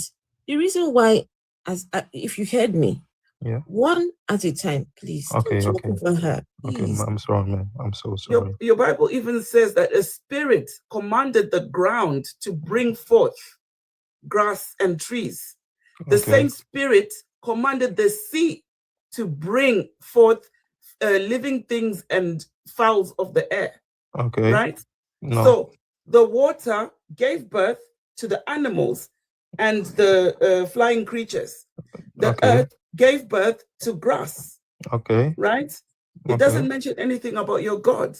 Can I respond? You still haven't, hold on, you still haven't told me the name of Jesus. If your Jesus character existed, you would have a specific name. You wouldn't have so many names that can be translated and blah, blah, blah. Okay. Can I respond? Go ahead. So first of all, what she just said was a big lie about how the earth was created. She said it was a spirit from God. That's what Genesis 1 says. Okay, so let me read it in Genesis chapter. I know the Bible, bro. I read the Bible a couple of times. So in Genesis chapter, hold on, let me open mine. Guys, everybody open to Genesis chapter 1. In the beginning, it said, "In the beginning, God created the heaven and the earth." Can let everyone testify? Continue reading. Yeah, I don't have the Bible. I'm just trying to memorize it to you. Okay, let me read it for you then. Genesis 1. In the beginning, God created the heavens and the earth. Stop. Was formless and empty. There. Be quiet. Now the earth was formless and empty. Darkness was over the surface of the deep, and the Spirit of God was hovering over the waters. And God said, "Let there be light," and there was light. And God saw that the light was good and separated light from darkness. Right? Okay. Yeah. Let me move on to where I was reading. No, just stop there. Let me explain. Who created the heaven and the earth? You don't need to explain anything. We can all comprehend English here. Well, you need to explain. What are you? I mean, what kind of programs are you doing? You don't need to explain. It's better for you not to open an account here and start behaving like that. At the end of the day, you can't be talking and somebody. He's just ready something. You said it was very simple. If you don't want she lied. Gentlemen, please. Gentlemen, listen. Why are you here if it's nonsense? Why are you here? Go to sleep. Of course, I'm going to log out and go to sleep. Can you guys at the end of the day, you're just dictating. There was two Yes, people that she don't want us to have Can conversation. you guys please just hold on a minute? Okay. The Bible has been translated to a language that we can understand. But that was not the topic. Excuse me, please. I am talking, I beg. So when we can read. So when we read, we can comprehend what the text is saying. Yep. Now we don't need you to then come and explain to us something we can read. I didn't explain. She read it, and before No, when you she said you're about to explain. You wanted to explain. You said you told her to stop. I'm not even going to explain no more. Can you stop? Just stop interrupting, please. You were telling her to stop so you can explain. We don't need your explanation. Okay. And even if you're going to explain, what authority do you have? Are you a theologian? Are you a pastor? I don't need to be a theologian just to explain. It's obvious. It's written everywhere. Where did you get your own Bible knowledge from then? From the Bible. You mean the same Bible that we are reading? You read as well. Yep, and she just read. She just read the Bible, and the Bible said God created the heaven and the earth. Wait, you're saying the same Bible that you read as well? Yep. So you read the Bible. We read the Bible. Mm-hmm. We can understand what the Bible is saying. You have understood what the Bible. Now you want to explain to us what you understood from what you read. I said I'm not even going to explain no more. What I'm going to do is she's going to read it, because she said God did not create the heaven and the earth. And when she was reading the Bible said in the beginning God created the heaven and the earth. So what she just said was a lie. All right. Now can you tell us who wrote this book? Who wrote the book? Yeah. So I think that is called the Torah. That was written by Moses. And where do you get this information from? That it was from the same Bible. Can I speak now? Show me. We will actually get to you, my sister. Just hold on. Please show us in the Bible where it was Moses that wrote it. Hold on. All right. So have you ever heard about the 5 books of Moses, like no, Genesis, Leviticus? No, I don't know. The Pentateuch. The Pentateuch. I've never heard of it before. Yeah, they say the first. It doesn't say it in the Bible, but they claim the first 5 books were written by Moses. The only problem is Moses tells about his own. That's why it should give voice for other people to speak. At least Just hold on. We will let you. Please, honestly, sister, I'm sorry. We're going to let you speak. So that's it. That's the claim that Moses we've wrote got 2 more spaces. We've got 2 more spaces. If you're a believer, please request and come up. So we don't have just. But okay. After the claim is that Moses wrote it. Yeah, he said the reality it's in the Bible is somewhere. The problem. No, it doesn't say it in the Bible. No, he said it is there. He didn't say I said it, but it's not there. He did say. Did you say it was there? He did say that it was in the Bible. Yeah, but it's not actually there. Yeah, it was not in the Bible. So did you lie? Did you lie just now? I won't say that was. I didn't know that was. I didn't know it was in the Bible. That's why I won't say I was trying to lie. You didn't know that. Wait, you didn't know it was in the Bible. Yeah. So it's in the Bible? No. So why didn't you say it was in the Bible? It was taught in school. Wait, I'm speaking to that gentleman. Why do you say it's in the Bible when it is not? Because I thought it was in the Bible. I didn't know it was in the Bible. That's what I was saying. So that was not true what you said? Yep. So how do you then know that it was Moses that wrote it? That is a claim, and everybody knows that Moses wrote the 5 books. These are claims. No. The problem. Wait. No proof of the claim. Everybody knows. Madam. Wait, can I just say something real quick? Just the problem with your story is this: in Deuteronomy, Moses writes about his own death. Yeah. No, he didn't. No, he did. It was Joshua. Oh yeah, it was Joshua. No. It was My point is that if he wrote the first 5 books of the Bible, he couldn't have wrote them because the first 5 books of the Bible talk about his death, and he didn't write that. This is a claim. So who wrote the? No one knows who wrote the Bible. Not the Bible. Actually, is nobody writes the Bible. The Bible is a collection of books by different authors. That's where many people don't really understand. Wait, hold on. Did that lady just say nobody wrote the Bible? I want to explain it to you because I read history. Hold on, sister. Hey. Did you just say nobody wrote it? That's why I want to explain. I need to explain. No, can you please answer my question? Did you just say nobody wrote the Bible? No, the way you people are putting it, the Bible is a collection of books. People wrote the Bible. Auntie, please just answer my question. Did you just say nobody wrote it? Nobody wrote the Bible. It's a collection of books. No, hold on. There are people. It was not written by a specific author. Ian, please hold on. Ian, please mute. Okay. So did she say nobody wrote the Bible? Yeah. Okay. So if nobody wrote it, then where's it come from? That's why, listen to what I said here. The Bible is a collection of books by different authors, prophets, and kings. But now, the church, that's why I said it's a very big, history. It's not something that we just go and read the Bible. It's a collection of books written down. Yes. Hold on. Written by different authors.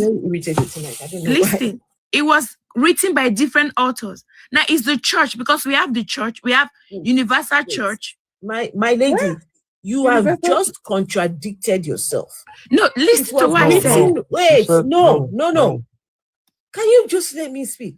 It was written by several authors. Yeah. The first statement out of your mouth is that it was not written by anyone. It was not. Nobody wrote the Bible. This is what you said. Like the Bible itself is like the Bible. He said that.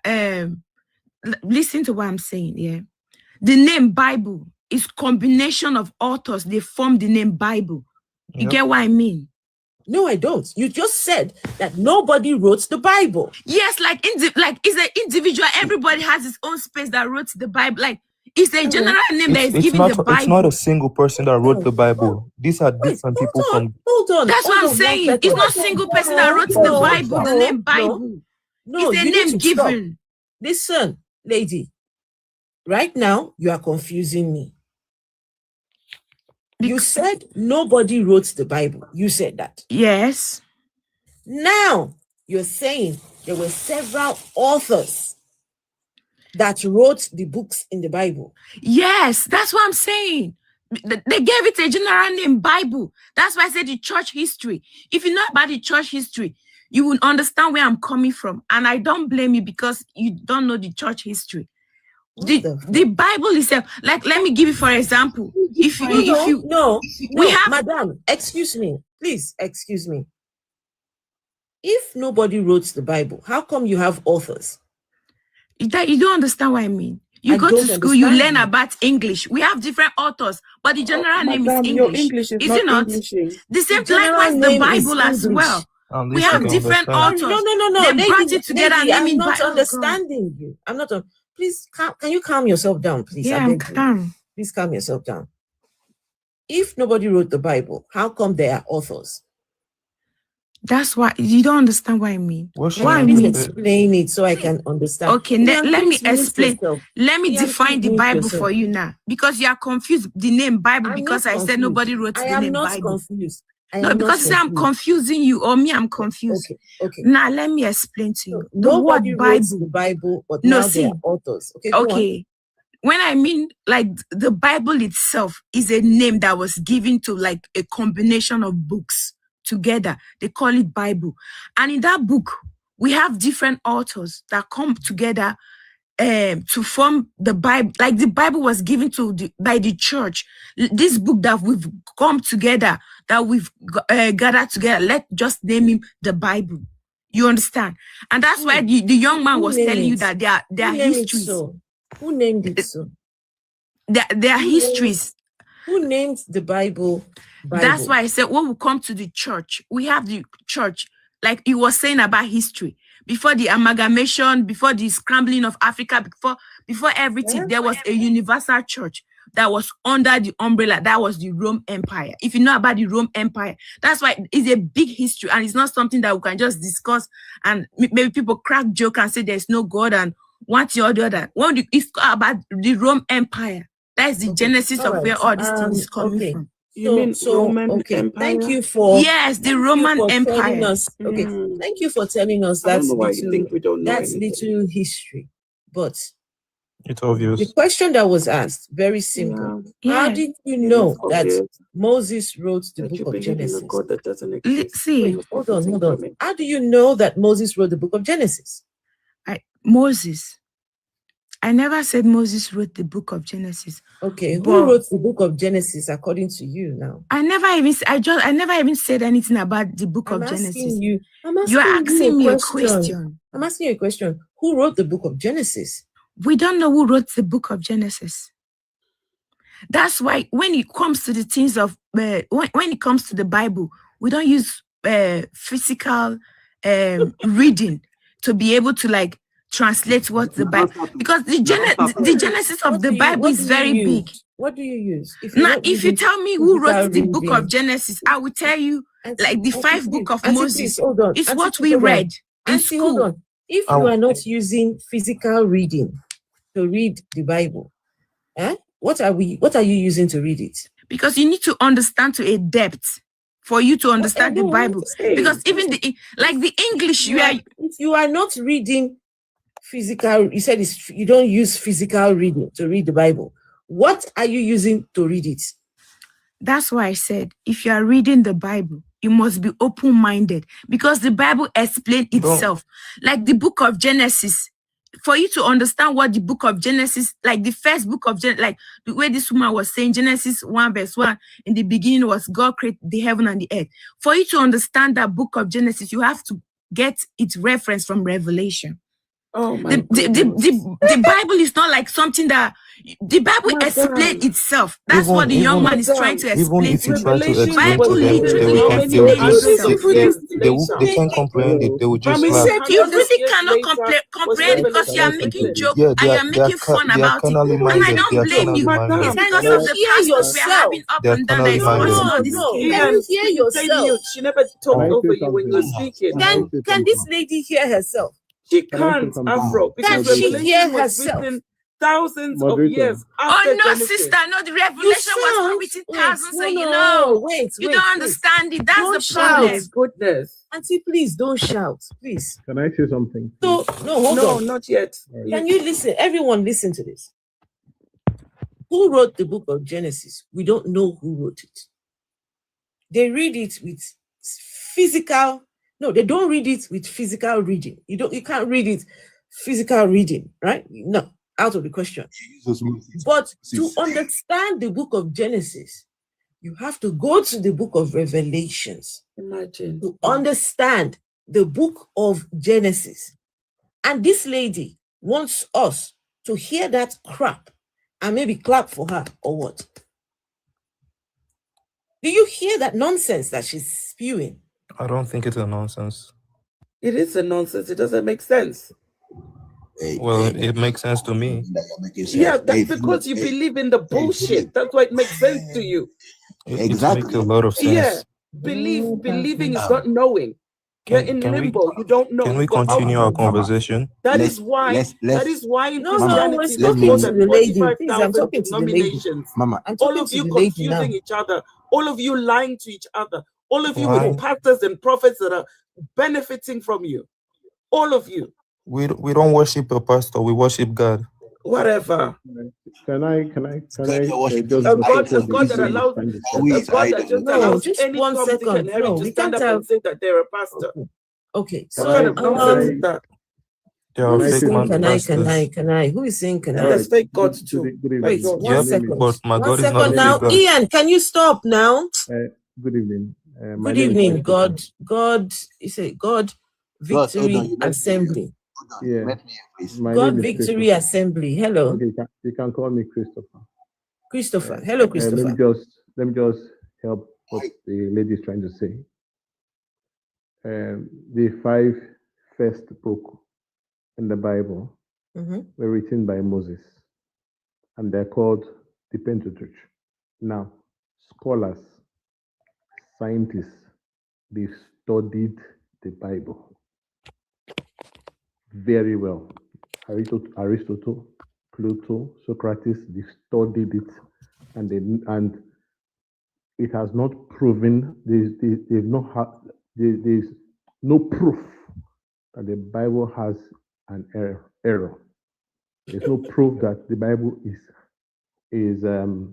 was not written by Moses. There is proof. There is proof that in the Bible. There is proof. Even in the Bible. Sir, God's assembly. Joshua God's assembly. 8, God's assembly. 1 second. Yes. There is proof within the Bible that the Bible has errors. No, it doesn't have error. It does. It does. Show us. It does. Mama, your Bible has errors. All right, let me deal with this subject. Your Bible has errors. Can I deal with the subject? Can you show us? Ian, can you shut up, please?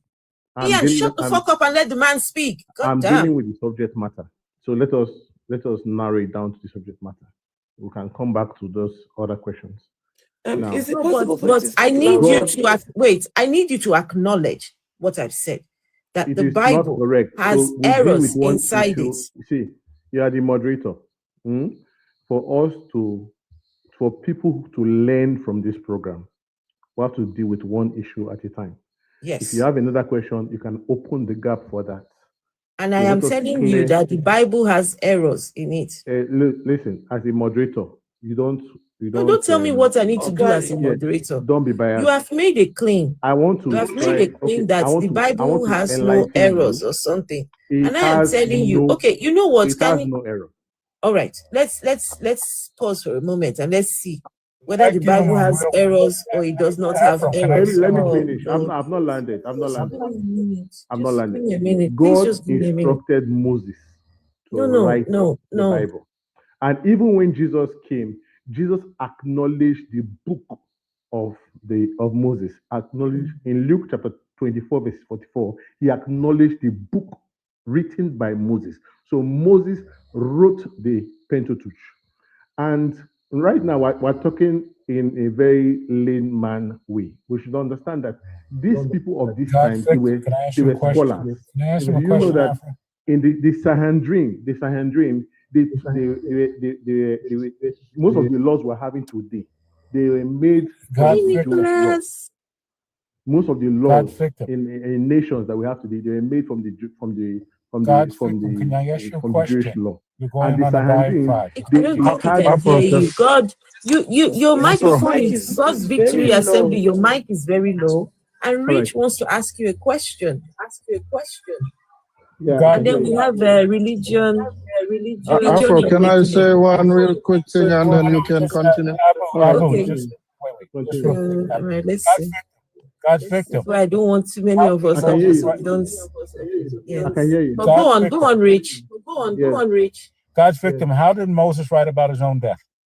You call him God's victim. victim. All right. That's what it looks like to me. God's victim. Yes. Can you hear me? Yes. Can you hear me? Yeah. How did Moses write about his own death? All right. Moses was able to. Okay, let me break this down. The Bible is inspired by God, written by men. It wasn't. God told Moses. I asked you a question. I didn't ask you all of that. I asked you, how did Moses write about his own death? Yes, because God told Moses what he would write. Hey. So God told Moses how he was going to die. Yes. He told Moses how he was going to die. That is why he is God, my brother. That is why he's God. And Moses wrote it in third person. Omnipotent. And God wrote it in third person. Yeah, he actually wrote it in third person. He didn't say I. He says, and Moses died. So Moses died. Yes. Afro, can I just give you two? Can I just give you 2 quick verses and you look them up and tell me what you think? Afro? Yeah. So go on. John 3. Wait, let me write it down because I want to read something to that gentleman that said while you're looking that up, Afro. The first one is I just okay. Just let's Abula have give me the verses. All right. So the first one is John 3:3. John chapter 3, verse 3.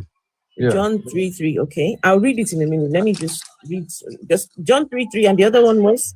The other one will be 2 Kings 2, verse 11. 2 Kings 2, verse 11. Okay. And these scriptures are intended to show. He says that there's no There are mistakes, no errors in the Bible. no errors, right? Right. Okay. So I want. So let's read. So guys, you heard the claim. The claim is that God told Moses what to write. Let me read something to you, and you tell me whether it sounds logical that Moses is the one writing this. Okay. So I'm reading from Deuteronomy 34, the death of Moses. Bear in mind, Moses is writing about his own death. There's Mr. What is his name again? He said his name is God's Victory. Yeah, not God's Victory. Rich. Not God's Victory. Rich, behave yourself. He said God's Victory. Okay, so Moses went up from the plain of Moab to Mount Nebo, to the top of Mount Pisgah, east of Jericho, and there the Lord showed him the whole land. Guys, Moses is in his study. Moses is in his study with his pen and paper. God, tell me what I must write about my own death. So God, you say what? That I will go on top of the mountain and look where? Let me consider. Don't you know that Moses was a prophet? Let me read. You said God is the one telling it to him now. Moses was a prophet. Yeah. So we're trying to make it make sense now. That prophet. It's not make sense. In fact, it's even making it worse. It's even making it worse. That this is actually a prophecy. Oh my God! This is a prophecy. All right, let me read the prophecy. Wait, let me read the prophecy then. So it says, and there the Lord showed him the whole land. God, you are going to show me the land, eh? Yes, I will show you. Write it down. Okay. The Lord showed him the whole land, the territory of Gilead, as far north as the town of Dan, the entire territory of Naphtali, territories of Ephraim and Manasseh, the territory of Judah, as far west as the Mediterranean Sea. Right? So let's see. Then the Lord, verse 4. Remember, these are future events. God is telling him what's going to happen. It says, then the Lord said to Moses, this is the land that I promised Abraham, Isaac, and Jacob I will give to their descendants. I have let you see it, but I will not let you go there. So Moses, the Lord's servant, died there in the land of Moab, as the Lord had said he would. The Lord buried him. I want you all to just think about it. Look, somebody is writing. Look, this is Moses. This is Moses writing. It's not a prophecy. And look, God, with your carnal mind, you God, cannot be able to excuse me, I'm speaking. And God buried me. Yes. God buried me before the fact. And God buried me. Okay. He said, now God, okay. He said, and so the Lord buried him in the valley in Moab, opposite the town of Beth-peor. But to this day, no one knows the exact place of his burial. Moses, can you please write down that nobody will be able to find the place that I'm going to be? Nobody will know dear. Stop, man. No. Okay. So, Moses was 120 years old when he died. He was as strong as ever, and his eyesight was still good. The people of Israel mourned for him for 30 days in the plains of Moab. No, you're supposed to say the people of Israel mourned for me. Wait. Verse 10. Let me read verse 10 and I'll be done. It says, there has never been a prophet in Israel like Moses, Moses, make sure you write that down, Moses. Write it down. Are we saying that Moses wrote this? Wait, Moses is writing, he's saying, and there has never, what? Seriously? There has never. You are going to bury me where no one will find me? Are you for real? I'm not writing this down. My dear, the Bible has dual authorship, inspired by God and written by men. You see, Moses wrote it. Moses was a prophet. It's just like Jesus Christ in Mark chapter 8. Jesus predicted his death. And even if you look at the prophets in the Bible before Jesus Christ, over 600 prophecies about Jesus Christ. Wait, hold on. Wait. Hey, guys, 1 second. Did you just say that? Wait, hold on. Did you just say Jesus predicted his own death? Of course, Jesus predicted. Open to Mark chapter 8. Oh, no. I'm asking a question. Did you just say Jesus predicted his own death? Of course. Wait. I thought the whole idea of Jesus coming down was to go and die that death that he died. Exactly. He already knew. So how is he predicting it again? Something he came to do. He spoke about it. That's not vessel of dishonor. Does that make sense to you? It doesn't. Somebody came down because daddy said to him, go and. Yes, then he came down and started telling people that I am going to. Let me lecture you in this one. Nonsense. That is nonsense. Let me teach you. Jesus is predicting his own death. Relax, it's not nonsense. What you don't know, you can call it nonsense. Let me teach you if you don't know. Jesus is predicting his own unaliving. Let me tell you. The whole reason why Jesus was on earth was to unalive. Jeremiah, Isaiah, Micah, all the prophets, they had over 600 prophecies. That's not a lie. That is a lie. Listen, all right, give us one prophecy. Give us one prophecy about Jesus. He'll be born in give us the chapter and the verse. All right. After 600 prophecies. Before we finish on the Pentateuch, I wanted to read something. I just looked it up, what the Pentateuch was, right? And it says the first 5 books of the Old Testament, Genesis, Exodus, Leviticus, Numbers, and Deuteronomy, traditionally ascribed to Moses. It is now held by scholars to be a compilation from texts of the 9th to 5th centuries BC. So it's not Moses that wrote them. Yeah, I don't know if, madam, what you just read, I don't know. Hold on, that suits you. Please hold on. Let's Abulahab say Abulahab, say something, please. Just 1 second. I don't know where you got your research from, but research very well. If you are researching, you are just writing one-sidedly. I'm just told I don't have to do one-sided just because it doesn't agree with your narrative. Can you stop because please let Abulahab speak. Yeah. I just want to say, I don't think this I don't want to God's be. We can't hear you, Abu. I don't think you should be here arguing that. What your network? Sorry. Sorry. It's breaking up.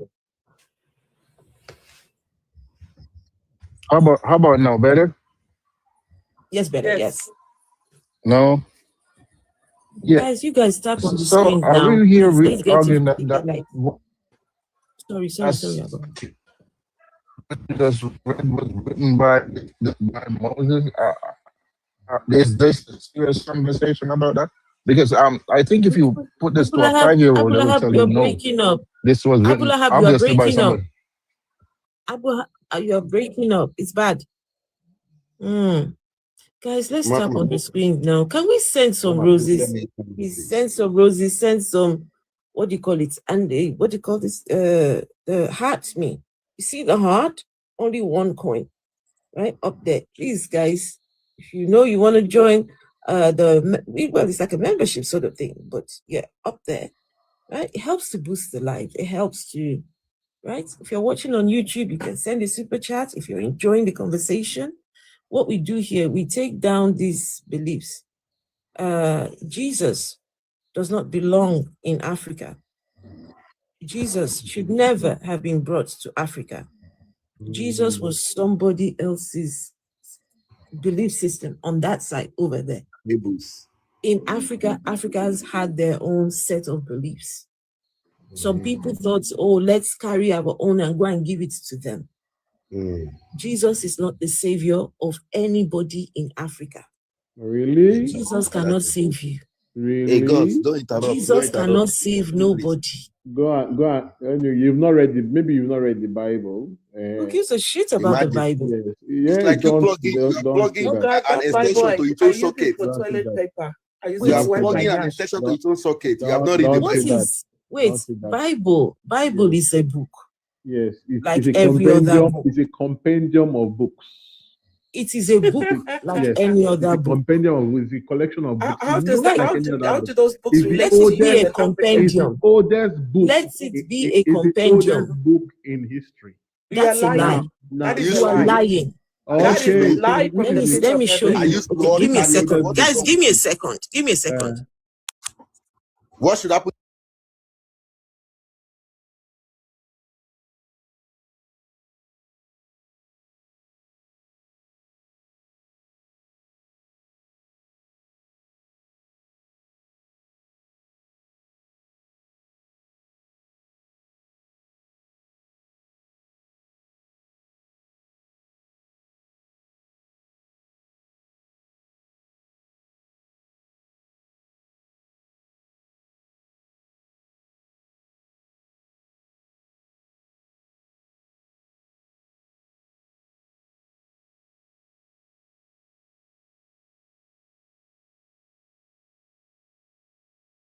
This book for where?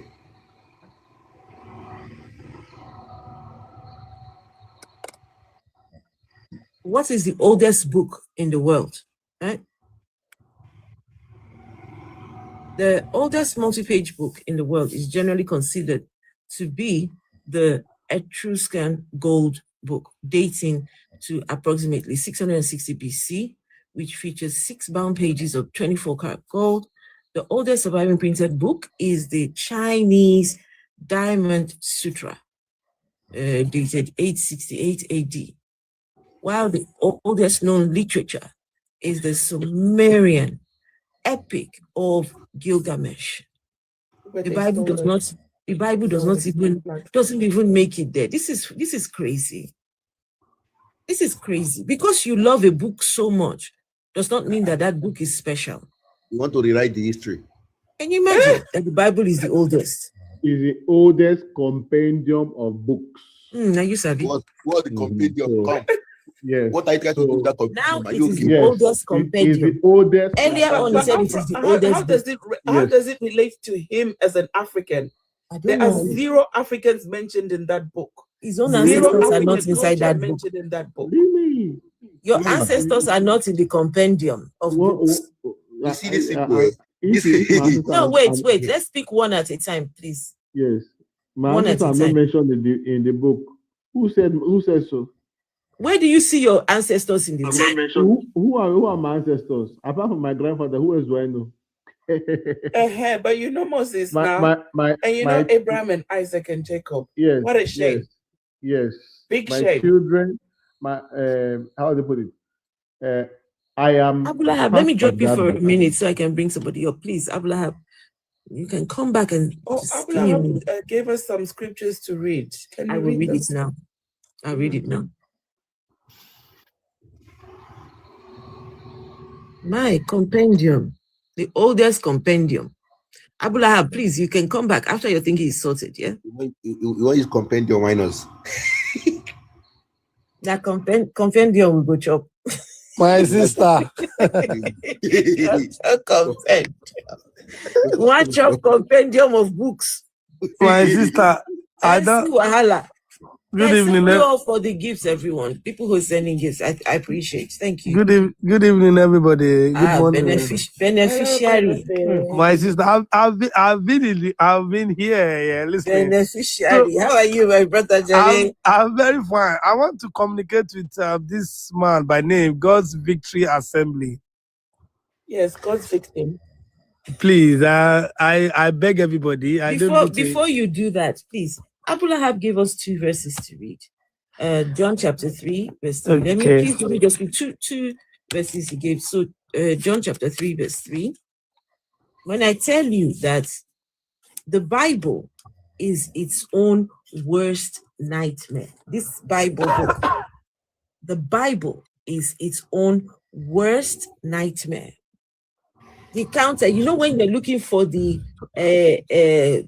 when you have poison and you have the antidote, right? This one has both the poison, the antidote. Look, this book takes its own, it rips its own self apart, takes itself down.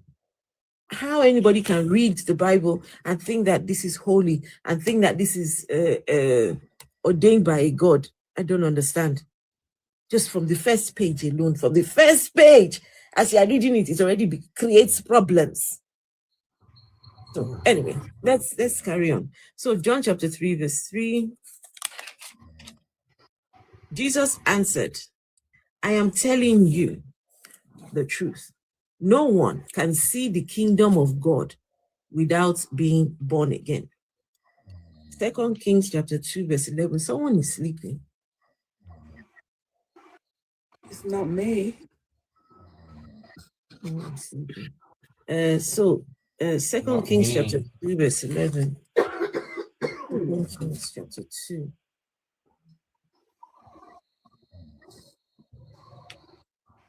Second Kings chapter 2, 11.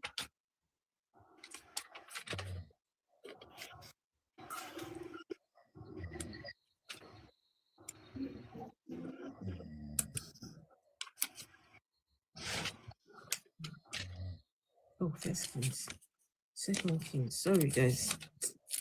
All these First Kings, Second King, 20, Second King. 2 King 2:11 says, they kept talking as they walked on. Then suddenly a chariot of fire pulled by horses of fire came between them, and Elijah was taken up to heaven by a whirlwind. Elijah was taken up to heaven on a whirlwind, but John chapter 3, verse 3 says, I'm telling you the truth that no one can see the kingdom of God without. Verse 13. Verse 13. Verse 13. Yes, verse 13. Of verse 13. In grief, then he picked up Elijah's cloak that had fallen from him and went back and stood on the bank of the Jordan. No, this is John chapter 3, verse 14. Jesus was making claims that no one has ascended to heaven, whereas in the book of Kings, Elijah ascended to heaven. That's what I just read now. It's John chapter 3, verse 3. Jesus answered, no, it's verse 13, verse 13, not verse 3, verse 13. What chapter? Chapter 3, verse 13. Okay, 13. And no one, Jesus was making claims there. And no one has ever gone up to heaven except the Son of Man who came down from heaven. This is Jesus' word. Jesus said nobody has gone up to heaven. Elijah ascended. Meanwhile, here they said that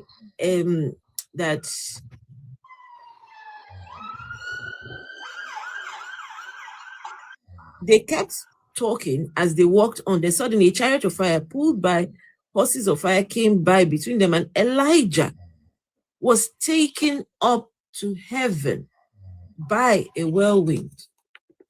And this man will tell us that there are no mistakes in the Bible. He stopped at the sky.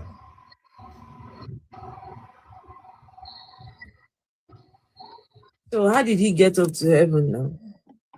Anyway, that's not the question. Beneficiary, you're going to say something so that we can bring other people up. Mama, let me say something, please. I'd like to speak. Religion. Please, let religion. Who said they have not spoken? Me, it's me, yeah. Yeah, go on. And then we'll hear from beneficiaries. Okay. So, is religion before me? If it's before me, I'm happy to him to speak for him. Okay. Thank you. So, honestly, Christians, you guys, you have to do better. You have to wake up. The way you convince yourself that the God that created humans, that has been living millions of years, was born to the earth 2,000 years ago, is quite sickening. You heard it and you believe it. Even this your Jesus was birthed like normal humans, was circumcised just the same way every born children were circumcised. You love making claims that there are hundreds of prophecy in the Old Testament about him. There is no single prophecy in the Old Testament that talk about Jesus. Not even one. Not one. Everything was taken out of context. Everything was edited. Mention the prophecy. I will read it to you, and I will show you the verses that precede it, in order for you to understand. As a Christian, for you to believe that lies, that there is any prophecy about Jesus, you have to cultivate the habit of reading prophecy from the back. You don't care about things that are things. You don't care about the preceding verse. You just come from New Testament, read one word and go back, say that word is talking about Jesus. No, that's not how you read. When you heard that a prophecy was about Jesus, read the text that preceded it. What was the verses say? What was the chapter saying before they get to that particular verse? Every verse from A to Z, I'm telling you, bring the verse. Any verse you know that you say it's about Jesus, bring it here. You lied that virgin gave birth to Jesus. We've read it. Isaiah chapter 7, verse 14. It has nothing to do with Jesus. He said, the prophecy said that a child unto us, a child is given, and the kingdom shall rest upon his shoulder. That prophecy was about Ezekiah. And in the prophecy, he didn't say a child will be born. He said a child unto us, a child is given. That means the child has been born already. And when his father died, King Ahaz, Ezekiah became king at the age of 25. His father ruled for 16 years.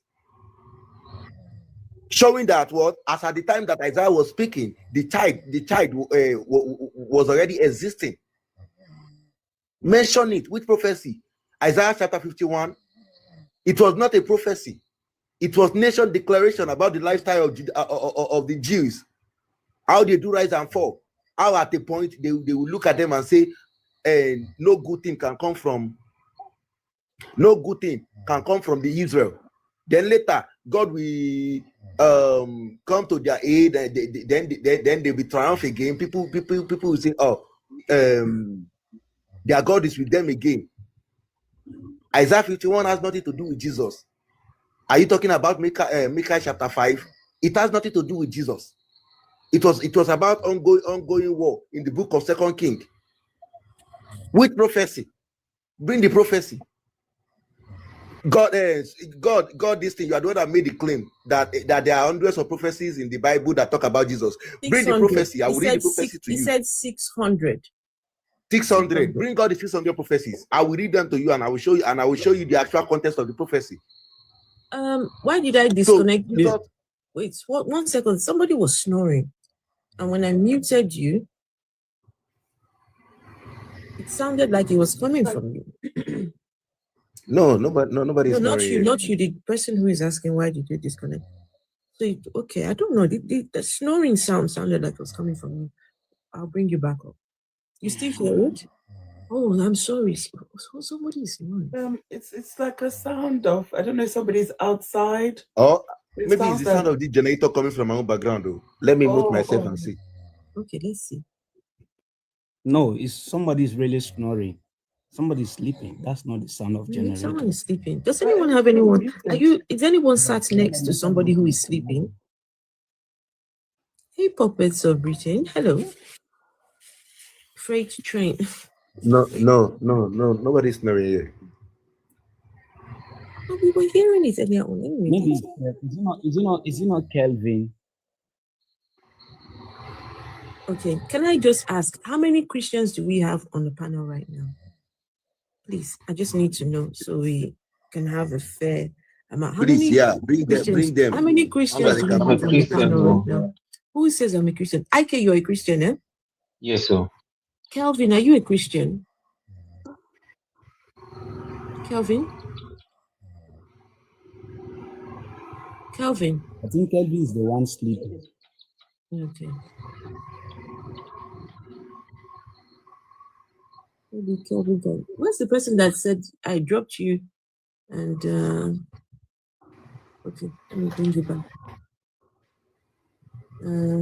That person, the person that I dropped in there on. Okay, can we, beneficiary, you can go on then. Okay. Let me finish. Let me finish. Let me finish. No, religion. Don't make it too long. Just short. Very short. Very short. As we are going on, then we can be giving just little, please. Okay. No, Allah. So, Christianity from A to Z is lie. They built it upon lie. They built the Jesus, which is their, and even God, what's this guy named? God something. Do you even know that devil is much more important in your Bible than Jesus? If you remove devil from your Bible today, Jesus become useless. Do you know? Because devil is the leverage that Christendom designed to market Jesus to you people. Go to your Bible, go and read Old Testament well. You're gonna see that the Satan in the Old Testament and the devil in New Testament, they are not the same. They have nothing in common. You have been lied to. Satan is not even a spirit, it's a word. It's a word, or a lesson. I didn't take you down now. I brought you back up. So wake up. If they take you down, send request now. Thank you. Beneficiary, please. You can go on. Sorry, Mr. Religion. I'm responding to somebody who has been saying that my sister took her down. So that's now you're back up. All right. Beneficiary, go on. Okay, Mr. God's Victory Assembly. If you're there, please kindly indicate.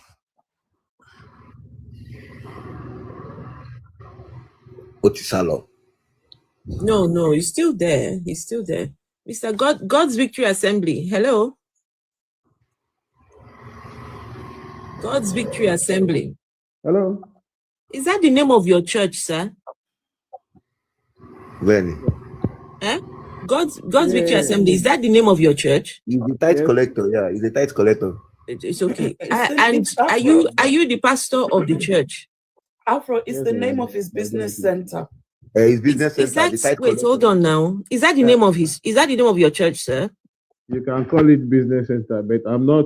Your mindset is different from the kind of. Oh, okay. I see. This one. I just hold on, guys. Is that the name of your church, sir? Yes, that is. How many people? How many people do you have? What sort of numbers do you have in your church? No wonder, level 25. No, religion. You people should let me speak to this guy now. Okay, like how many people do you have in your church? We're over 500. Over 500. Okay, that's important. If each one is paying 100 naira. Okay. So please, can I engage Mr. Beneficiary? Go on. Beneficiary, go on. Okay, Mr. God Victory. I have a limited time here. I'm sorry. Yeah, please. Good evening. Good morning, everybody. Limited time also. Morning. Hello, Benefit. Good morning. Beneficiary, not benefit. Oh, beneficiary. I'm sorry. Mr. God's Victory. I want to ask you, please, what do you do for a living? Please, your job. What do you do? All right. I'm a pastor. Okay. AKA scammer. Is that what you do for a living? Guys, please. I'm not done. I'm not done. Please, listen. please. I'm more hardworking than most of you here. So please, just hold It's on. okay. I own a business before I started the church. Which God gave to me. So I own a business. I run the business. I've got staff. Please, what kind of business? I'm sorry. I want to know before beneficiary. Why did he give up the business to start church? No, my sister, please hold on. I still run the business. Oh, you're still running the business. Doesn't pay me salary. The church doesn't pay my rent. The church does not pay my bills. Okay, like tithe and offering. So the tithe and offering doesn't go to me. We have a financial committee. No, but you're collecting tithe and offering. I do not collect tithe. Vessel, please hold on. I do not collect tithe. I do not collect tithe. You just said it doesn't go to you, into so you my pocket. The tithe that's collected. Listen. But you are collecting tithe. Can you are collecting tithing. Listen. You are collecting time. Can you listen? Can you listen? Yes, that yes. is collected, that is being collected, is to run the church. Uh-huh. I work very hard. I am a PhD student, so I didn't just come into. Listen. I fund my education myself, not from church funds, and I am very comfortable. So I don't depend on the church. I support the church, and I'm growing the church.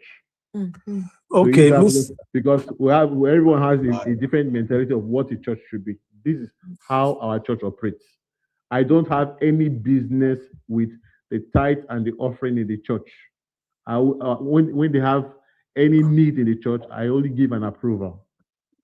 Okay, Mr. God's Victory. I'm happy to hear you're very hardworking and all of that.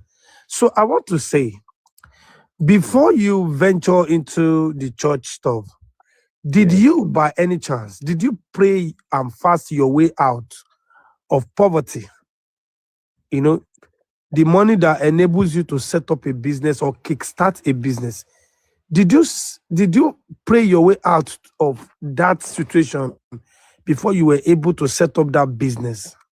Did you talk? You know, the Bible is letting us believe that when you have Jesus, you have everything. So did you fasted and prayed and the business just kickstarted? All right, let me give you that has a deep dimension to it, but I'll give you the dimension that everyone can relate with. Very deep. 2011, I registered my business while I was in Nigeria. I'm not in Nigeria. 2011, I registered my business. I'm sorry. Before you continue, I'm sorry. You're not in Nigeria. Just relax. Wait. Before, I'm sorry, Mr. God's Victory. You're not in Nigeria. Yes. That means you couldn't survive the situation of things in Nigeria. You have to look for a greener pasture. No, listen. In abroad, where the system is working. Do you know what the system means? Where is the church? Listen. Sorry, God's Victory. Where is your church, sir? Relax. Wait, now where's your church? Please, where is your church? Please relax. Let me just say what Please, now we need this information before you carry on. Where is your church? My church is in Nigeria and it's also in Europe. You just said just now that when they need to, they seek your approval before they spend money, huh? I have a church in Europe. I have church in Nigeria also. So okay, all right. Please carry on. One is a serious international business. I started. Please carry on. Yes, I started a business in Nigeria. I ran the business. I was successful in the business. I proceeded to do a master's program, and I funded myself. I supported church. I had a call of God in my life, but I never knew until God spoke to me. When I left, I had an encounter. So when I came into God spoke to you and said what now? Just relax. I'll tell you. If you want to know that, I'll tell you. So when I got into this country, I started.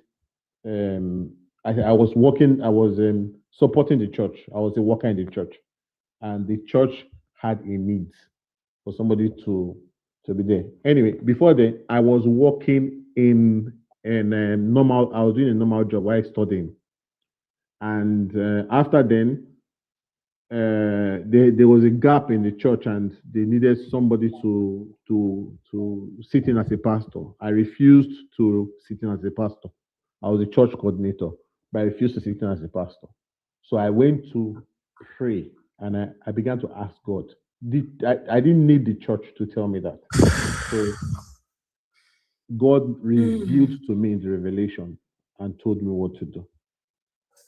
So that was how I started getting encounter from God on the ministry. Then I was working all through this period. From there, God gave me a business. It didn't come physically. It didn't come physically. God will connect you to people. That's number one. God will make things easy the same for way you. Suleman was given a jet. Yeah, so no, it connected me to people. He gave me. I saw the access working. I just saw things working, and I knew that this was the hand of God. It got to a time I was using my mental knowledge to be able to analyze the business and everything, and I couldn't go further. I stopped. I went to go and pray, and I continued. It's Mr. God Victory, can I say something? Yes, go ahead. All right. I like clarity, so I want to ask. All right. I don't know the God you talk about because I don't know no God anyway, but I want to say the person or people that the so-called God you mentioned spoke to you about that linked you up to the business you finally aftermath ventured into. Did that God did the God tell you that the person or the people whom linked you to the whatever business you spoke about, did they tell you that they are born again? Did they tell you maybe they are into one or two things that made them millionaire or billionaire? Because I've never seen a billionaire who is hardworking. Criminals are billionaires. I hope you know that for real. Nobody makes billion. No billionaire working on planet Earth that actually made money through honesty. Every billionaire you see today ventures into one or two shit. So I don't know, but I just want you to know. So if you want to lie to yourself that billionaire, some people make their billions through hard works and all of that, but I want you to know that it's all lies. So those people that you worked with after when whatever God spoke to you, did that God tell you that they are good people, they are good, whatever? I don't know. I just want to know. All right. How does a God even give people business? By God's grace. Listen. By God's grace. Okay. I've not been in sync with billionaires. But if God connects me to billionaires, I'll do business with them. As simple as that. As far as I don't steal, as far as I don't kill, as far as I'm not corrupt. Do you know, Pastor? Do you know that rich people don't go to heaven, right? Vessel, please hold on, please. Who's saying that? Mr. God Victory. Your Bible says so. Do you, Mr. God Victory? God is interested in the prosperity of the righteous. Vessel, leave the man alone now. God is interested in the prosperity of you're the not going righteous. to any heaven. Mr. God Victory. Do you know why I actually came up? I've been in the maybe the FYP. Do you know why I actually came up? I came up because of you particularly. All right. So I want to tell you this for free. As soon as I'm done, I'm going off. You're not a man of God. Nobody is a man of God. Hallelujah. You are not. Hallelujah. You can continue to tell yourself that you're a man of God. It's okay. I like the spirit of you telling yourself that you're a man of God. And for whoever that is in the FYP or in the comment section that believe in whatever you've said over the time, that you're a man of God. I tell you this for free. In the entire universe, the only person who is a man of God, if there's an existence of whatever God, it's a poor man who is not eating well. As long as you are concerned, you are a liar, a deceiver. And I hope you find your peace. All right. If that's your opinion, and that can stick to yourself. You are not my God that called me. I didn't beg to be called into ministry. Called you, oh God. You don't have any God. Yeah, I didn't beg. I didn't beg to be called into ministry. So that's your opinion, and that's your own headache. I don't have a problem with it. I have a relationship with my God, so I don't see why you should be angry about that. I don't see why you should be jealous about that. Between the two of you? I have a relationship with my God, so who doesn't like it? It's not a problem. If you don't have a relationship with any God at all, no problem. You've got a relationship with God. Which one is the power bottom? I don't know what you believe in. Yes. I'm asking you about the relationship between you and your God. I have that's personal. I have a good relationship with my God. I call him, I think your God is the power bottom. My dear, if it's just that we're far from each other. If I pray for you and you are sick, you will be healed. Oga, Of course. please, wherever you are, I'm sure there's hospitals, right? I have not seen you on CNN or Sky News or in any newspaper having healed people. I don't need to come close to I'm you talking about, to be I'm talking healed. about you. Okay? You. If right? I pray for you, I have zero illness. You, your own illness that you have. Okay. Your own purpose I'll pray that for doesn't you. I'll pray stand for up. you. You I'll yourself, pray you for can't you heal to be yourself. healed. Right? Yeah, I'll pray for you to be but healed. you're telling me that if and I'm I'll pray close for to you to you, know you'll heal God, me. to have the Oga, light heal of your God manhood first. shine Heal upon your you, because manhood first before you try to heal my illness, which I don't have. turn this into an Yeah, argument. sorry, you need please, can I Christ in speak, your life. please? You need Christ in your life. I don't need Christ in my life. Christ is Yes, in my you need Christ in your life. Christ is in my And I pray for bathroom you scrubbing today my that the light toilet of God right will shine now. upon you. Should I call He your will church to open your speak to him? Take He's away scrubbing my from darkness. toilet right now. All right, I don't please, need let's his not time. do from this darkness now. into his light. Oh. Yes. Can I speak? Christ will Let's open not your turn this eyes. into a. It's Pastor, okay. It's okay. Can I ask you some questions? Okay, sorry, please, I'd like to speak because I've waited so very long. Oh, sure. I'll go after you. Go ahead. Yeah, okay, thank you very much. I've listened I was just passing through and I listened to everyone speaking, and I think at some point we lost the rhythm of everything. But what I just want to speak about is on the concept of the Bible, belief, and everything, from the standpoint of social anthropology. I think one of the things that is very mistaken is that I think I'll start from the three different things that's confronted humanity. And they run in three phases. One, how did this life all began for us? And how did it start? In the sense that if you look at a very simple thing, we are born, and who was the first human being? Were they two children who just evolved?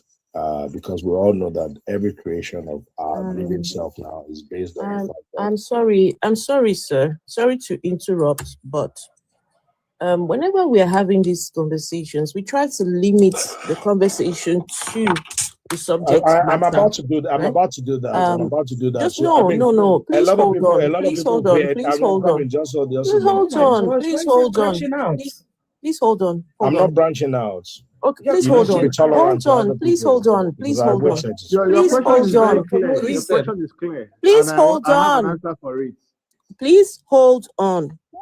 So, on the subject of how the universe was created, that is completely beyond my pay grade here, right? I would not be able to give you the answers to that, as if you have any questions. And these are things that you can go and research I'm for only yourself. I'm only So trying we to lay are an we are evidential. here I'm only having. trying to lay I'm an sorry. evidential. Please just Can let you me wait for the host to let finish me speaking? land, please.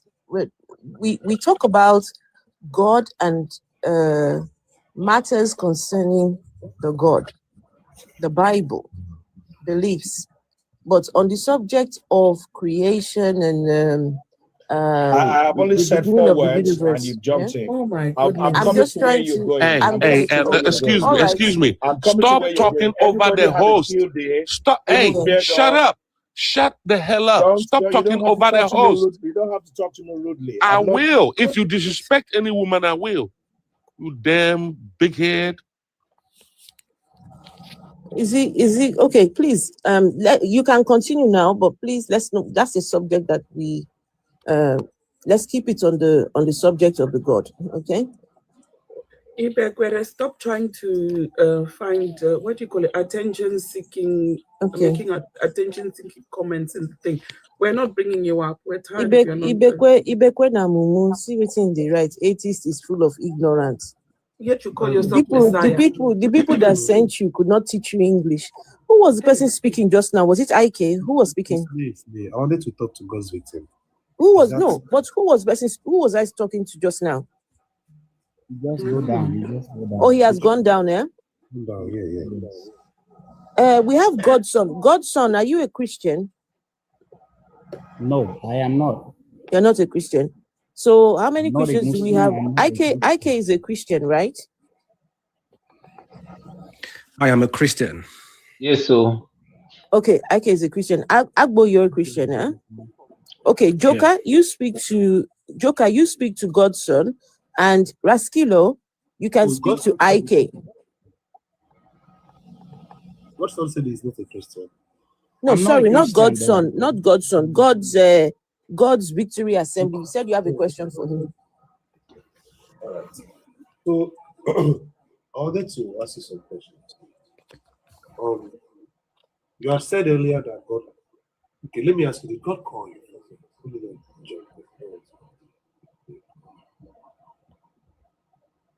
Pardon? Can you hear me? I said, did God call you to the ministry? Yes, God called me to ministry. I had encounters.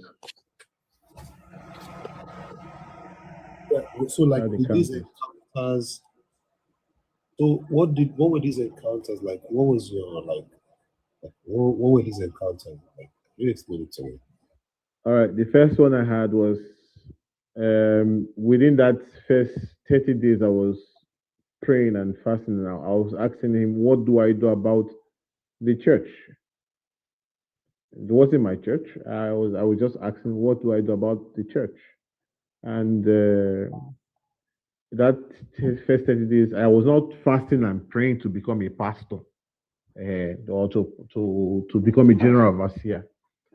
So before the end of the 30 days, I had a revelation, like a vision. I had a vision, and I noticed a very big bright light on my left hand side, very big bright light, and he just called me by name, and I said, "Yes, Lord."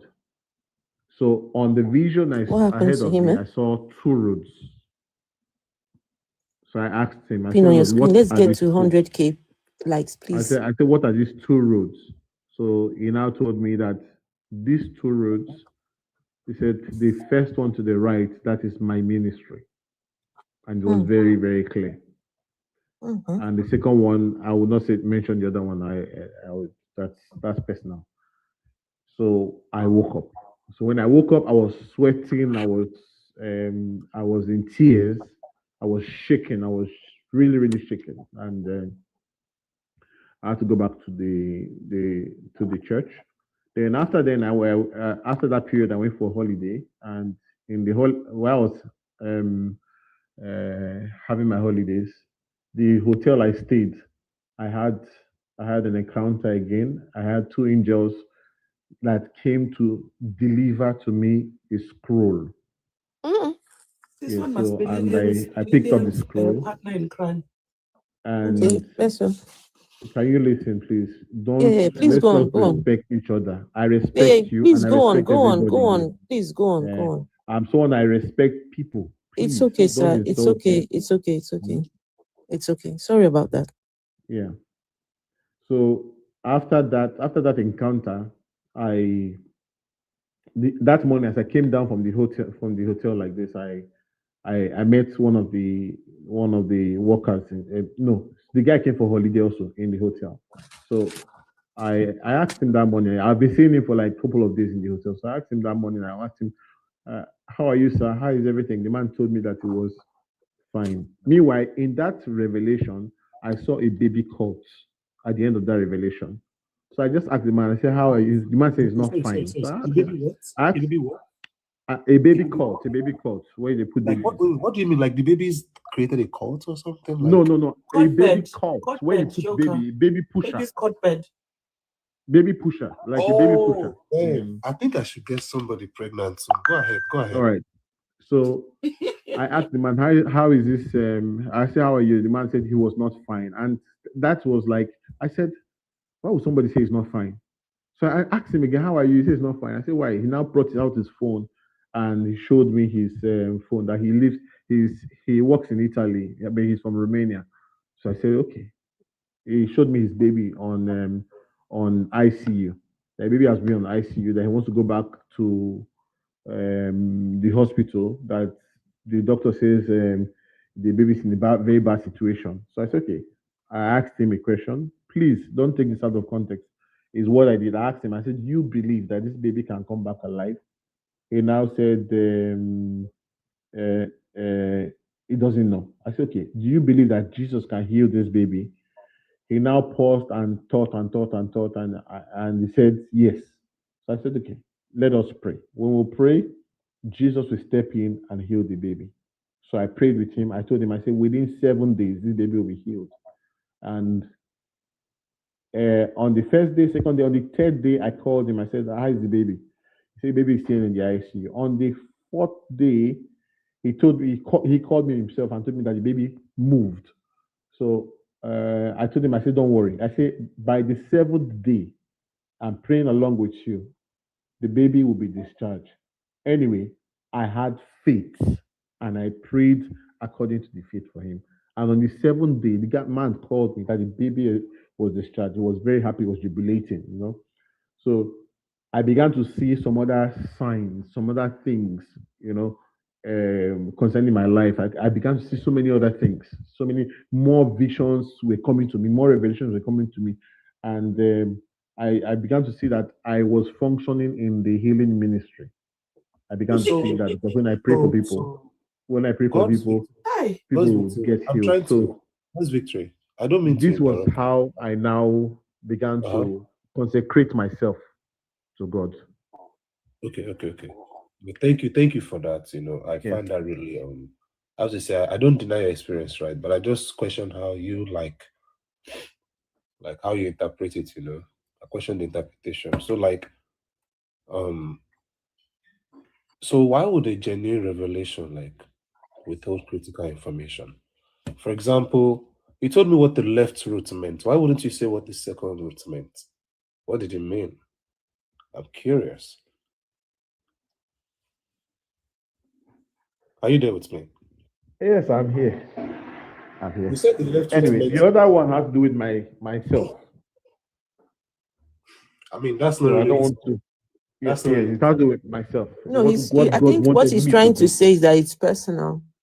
I know, that's but personal. if it's a genuine revelation, why would you withhold critical information? But anyway, No, never but if mind. it is personal, I just told you now. I just told you that if I it's cannot brief personal, everything. if it's personal, let's leave it alone.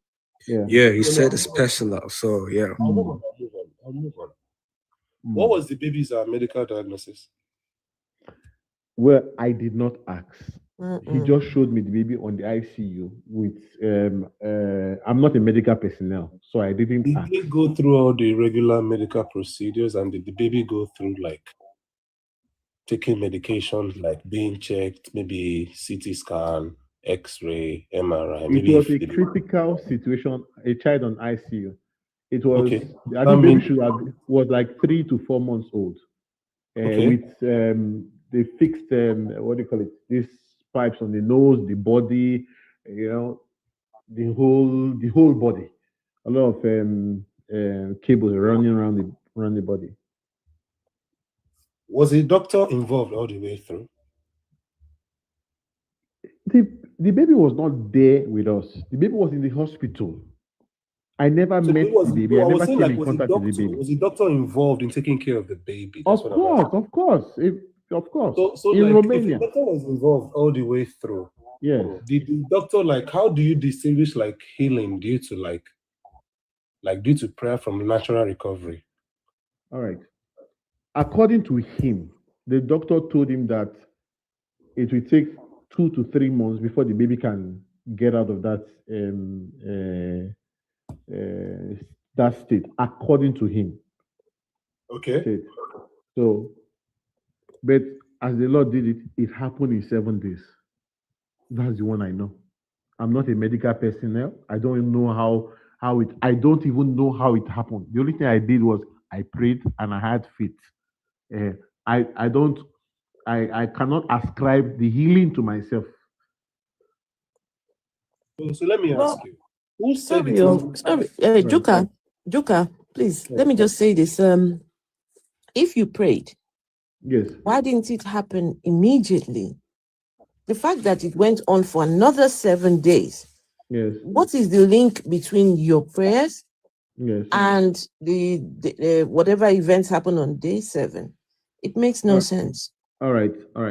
God has his own timing. That is it. So I cannot control God's timing. God So has his if reason. I cannot but control it. if wait, but you did Okay. sorry. I have prayed for people, and they still had had the same sickness. Let's stay on this I one. prayed for people, and they were healed. So, but I am not the healer. Then you are saying even you don't know definitively if at that moment it was God that was working, right? Because if you say it is God, that means you cannot tell exactly when. Am I right or am I wrong? Okay, look at the case the man brought. He said that the doctor told him. Sorry, please. That was and what the doctor, according to him, he said the doctor was shocked. Pastor, Yes. that wasn't what I asked you. I said, if you say, that wasn't what I asked you. Listen, you said God's time, right? You cannot predict it specifically. Yet in this specific situation, you said it would be 7 days. And you said there are people you have prayed for, and it didn't turn out the exact way in a specific time frame or something. Or would you say everybody you have prayed for that, okay, they should heal in these specific days, it would happen so? And not in all situations. How then do you determine that in this case it was God working? Because you don't know the diagnosis. All right. According to he also believed that that God's hand was in it. I don't know this man before. I have never met him. We only met in the hotel. So I don't know him. It's not like my neighbor or my friend. I don't know him. I only saw him in a bad shape, bad mood. Without the diagnosis, right? How do we know the expected recovery timeline was actually 2 to 3 months? That's what he was told, and that's what he told me. And that's why on the 4th day, the doctor was shocked that the baby moved. The baby moved on that 4th day. And on this, because I kept on, I was in touch with him every day, because first to the 3rd day, nothing happened. In the fight for your life, child.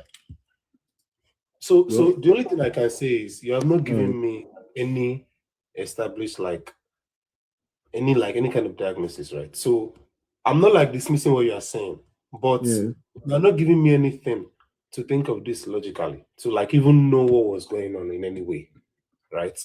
You are not. I'm not going to lie to you. Yeah, look, this is beyond Joker. Look, a miracle. Wait, one second, Joker. Logic. Wait, 1 second, Joker. You just said something just now, Joker, which I just want to put just to highlight a little bit, and that is, so here we have a sick child who is in distress, who needs immediate attention, and God waits 7 days. God can immediately step in and heal this poor, innocent child. But God says, let the child still suffer another 7 days. But for me, that's not really it, right? It is it for me. It is it for me, because if you see a sick child, that one 100%. But I'm just saying, that's what I'm saying now. Why will it anyway? There's no info. Hello, There's no info. You're not telling me anything. You're just telling me, oh, this will happen. You prayed, the man believed, but sometimes. Anyway, I don't want to say something because he's a child in this situation, so I'll keep quiet. So when you said you got the left route, how did you interpret it into your ministry? How did you apply it? Anyway, as at that time, I was serving in another church, and I had to remain there. So when because I needed to be very clear, I needed to explicitly hear the steps that I'm taking. So it took me up to about 2 years. It took me about 2 years plus. It took me up to 2 years plus. No, 3 years. Yes, it took me 3 years. 3 years. Yes, it took me 3 years, and I began to get another revelation. I was getting a series of revelation, and I got another revelation to set up this ministry where I am now. So, can I just say, Joker, we need to move on. There's Ika. We need to speak to Ike. Ike?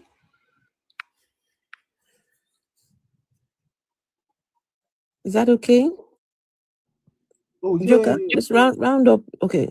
Or you can come back to him if he's still here. You can come back to him. He's still here, still here. I want to understand the left route later, though. But yeah, I'm waiting. Okay.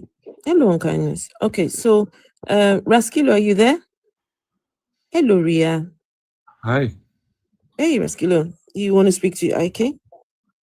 Yeah, I will. All right, go on. I just want to know, IK, you're a Christian, or what kind of religion do you belong to?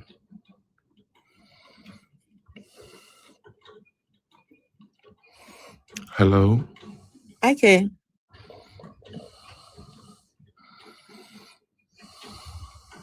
IK, are you there?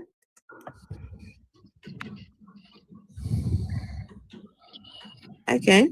Yeah. IK, you there? Yeah. Hello? Yeah. Mm-hmm. Okay, there you go. Okay. All right, brother. So Good night. All right, brother Ike. So do you belong to the Christian religion? Yes, I do. Oh, okay. All right. So me, I don't have no religions. Could you introduce this your God to me? Like, tell me much about it. Yeah, so I have been listening for some time, and one very interesting thing that marks a difference is because for me, that is a Christian, I approach the Word of God as the final arbiter. So that word has a final authority over my life. So that's where the difference is. So, because if that word of God is the final declaration concerning me, it's difficult for us to come to an agreement. Let me give an example. The Bible said, the carnal man cannot receive the things of God, neither can he know them, for they are spiritually discerned. That they that are in the flesh cannot please God. When he talks flesh, he talks about the sense realm. So you're talking about God, and you're trying very hard to figure it out with your intellect. It's impossible.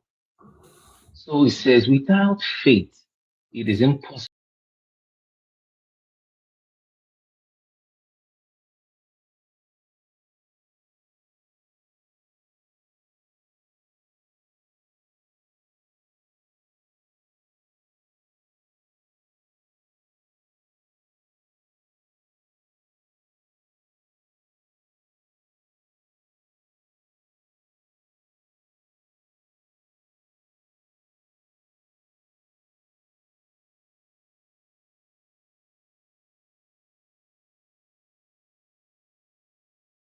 You're coming from, not knowing God, expecting me to use reason to explain it. It's not gonna work. So basically, I don't think you heard the question. But then if I have to go by what you're saying, you're trying to tell us that with Christianity, you don't need reasoning or common sense, correct? Reasoning and common sense is there for you to function. But when you're talking about God and how to relate, the reality of the dimensions we're talking about, it's not what intellect, that's where intellect is incapacitated.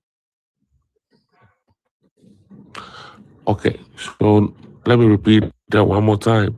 So you're trying to tell us that to be a Christian, you don't need no common sense, and you don't need to have a reality, correct? No, that's your inference, and that is wrong. Anyway, let me rephrase the question one more time. Please, introduce this God you serve to me. I've told you that you already have a default Raskilo, mind. he has already I told explained you, the God without to you. faith, do you believe in faith? Do I believe in faith? Do you believe in faith? Yes, Faith. I have no idea what faith is. Okay. Now let me define faith from the Bible. It says the substance of things hoped for and evidence of things not seen. So you see the difference.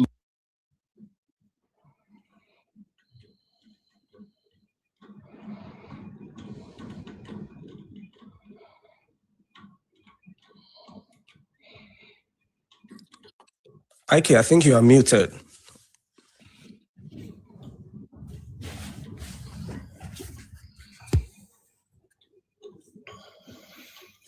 Hello, can you hear me? Yes. Yes, I can. Yeah. So that's what I'm saying. It's not what that you see. The problem is there's a bridge. It's a bridge.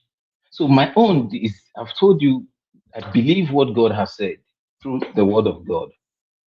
And that's where, from that standpoint, I can give you my answers. It may not satisfy your curiosity. It may not satisfy your logic. And that's the problem. You see, I've asked you two simple questions. You've never answered even one. I asked you right now, what is faith? So I define faith for you. Faith is the substance of things hoped for, the evidence of things not seen. That is my definition of faith. Okay. So your God cannot be seen, correct? At all. Okay. All right. So if your God cannot be seen, according to the Bible, your God is omnipresent, correct? Yes. Who determines the omnipresent? Because we can't see him. Who determines that? So that's what I'm trying. You're making a very good effort. But the efforts you're making with your senses, it will fall short. I've already told you the benchmark is faith. So that faith is what compels us to relate with his presence. That omnipresence is not is not senses, is not intellect. That is the difference. Okay, so that's Yes. so you're telling me, I'm trying to rephrase what you're saying. So you're telling me that to be a Christian, you shouldn't be intellect, correct? That's a wrong assumption. That's different from what I said. Okay. You heard what I said, but you're trying to quote it, in a way that suits your own. I'm saying, my brother, I'm saying exactly what I said. No. You hearing it, you don't like it. Your interpretation. Tell me. Interpretation is I'm wrong. sorry. Do you believe in Tell faith? me. If you don't believe in faith, if you don't even have your own definition of faith, these positions we are having will not. It wouldn't make. It's just a waste of time. If you, I've told you my own definition of faith. I've told you that when you're talking about my God, if you don't believe it, then it cannot work, or you don't even have your own definition of what that faith is. So instead of twisting the words are you expecting me to have my own definition, and you also have your own definition? At least if you have your own. How if you don't have your own, do you believe what I have? Do you believe my own? Brother, are you listening to? You see, come listen to what you're telling me. You're saying one word. You have your own definition, and I also have to have my own definition. Is that what you're telling me? If you don't believe, do you believe my own definition is true? I mean, that is not the question. He made his own definition of my faith. definition is true? Oh my gosh. Are you guys listening to yourself? You said the word, you gave me the definition. So you're trying to tell me this word have two definitions. Is that what you're saying? No, bring your own definition and then compare it with his own definition. Thank you. Brother, are you That drunk? is what we want to hear. What are you smoking? I'm asking you one word. It has only one definition or two. What are you guys doing? So look, excuse me. Let me tell you something. You see, that day, all the discussions we've had today, if that issue, that's the core of the contention of what all is going on in this platform. You cannot figure God, no matter how smart you are, you cannot. It's not something that you figure with your reason. You see that word we say? Yes, so you have to be stupid. You have to be stupid to see, to figure your God out. It is impossible to please God. So if you don't kind of dissect that issue and have an agreement on that, It's either you believe it is true or not. So every other thing else is a waste of time. Okay, so believing in God is for people like stupid people. That's what you're telling me. I didn't say that. You told me. What, brother? You see, the words that you say, when I repeat it back, it doesn't sound well to you. Because Are you listening twist to yourself? You twist it. Twist what? I didn't twist anything. Okay. Let me make it clearer. I believe the word of God as the final word in my life. Faith, without faith, it is impossible to please God. And I believe it. So you cannot relate with God with my mere sense because you can't see it with your physical eyes. You cannot touch it. So where the sense is not able to get to, that is how we could relate with God. Do you believe that?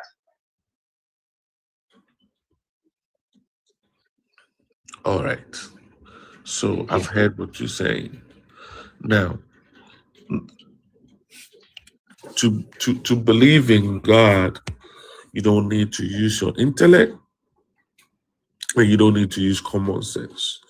So you just have to go by what the scripture says, correct? Not exactly. So how does that work now?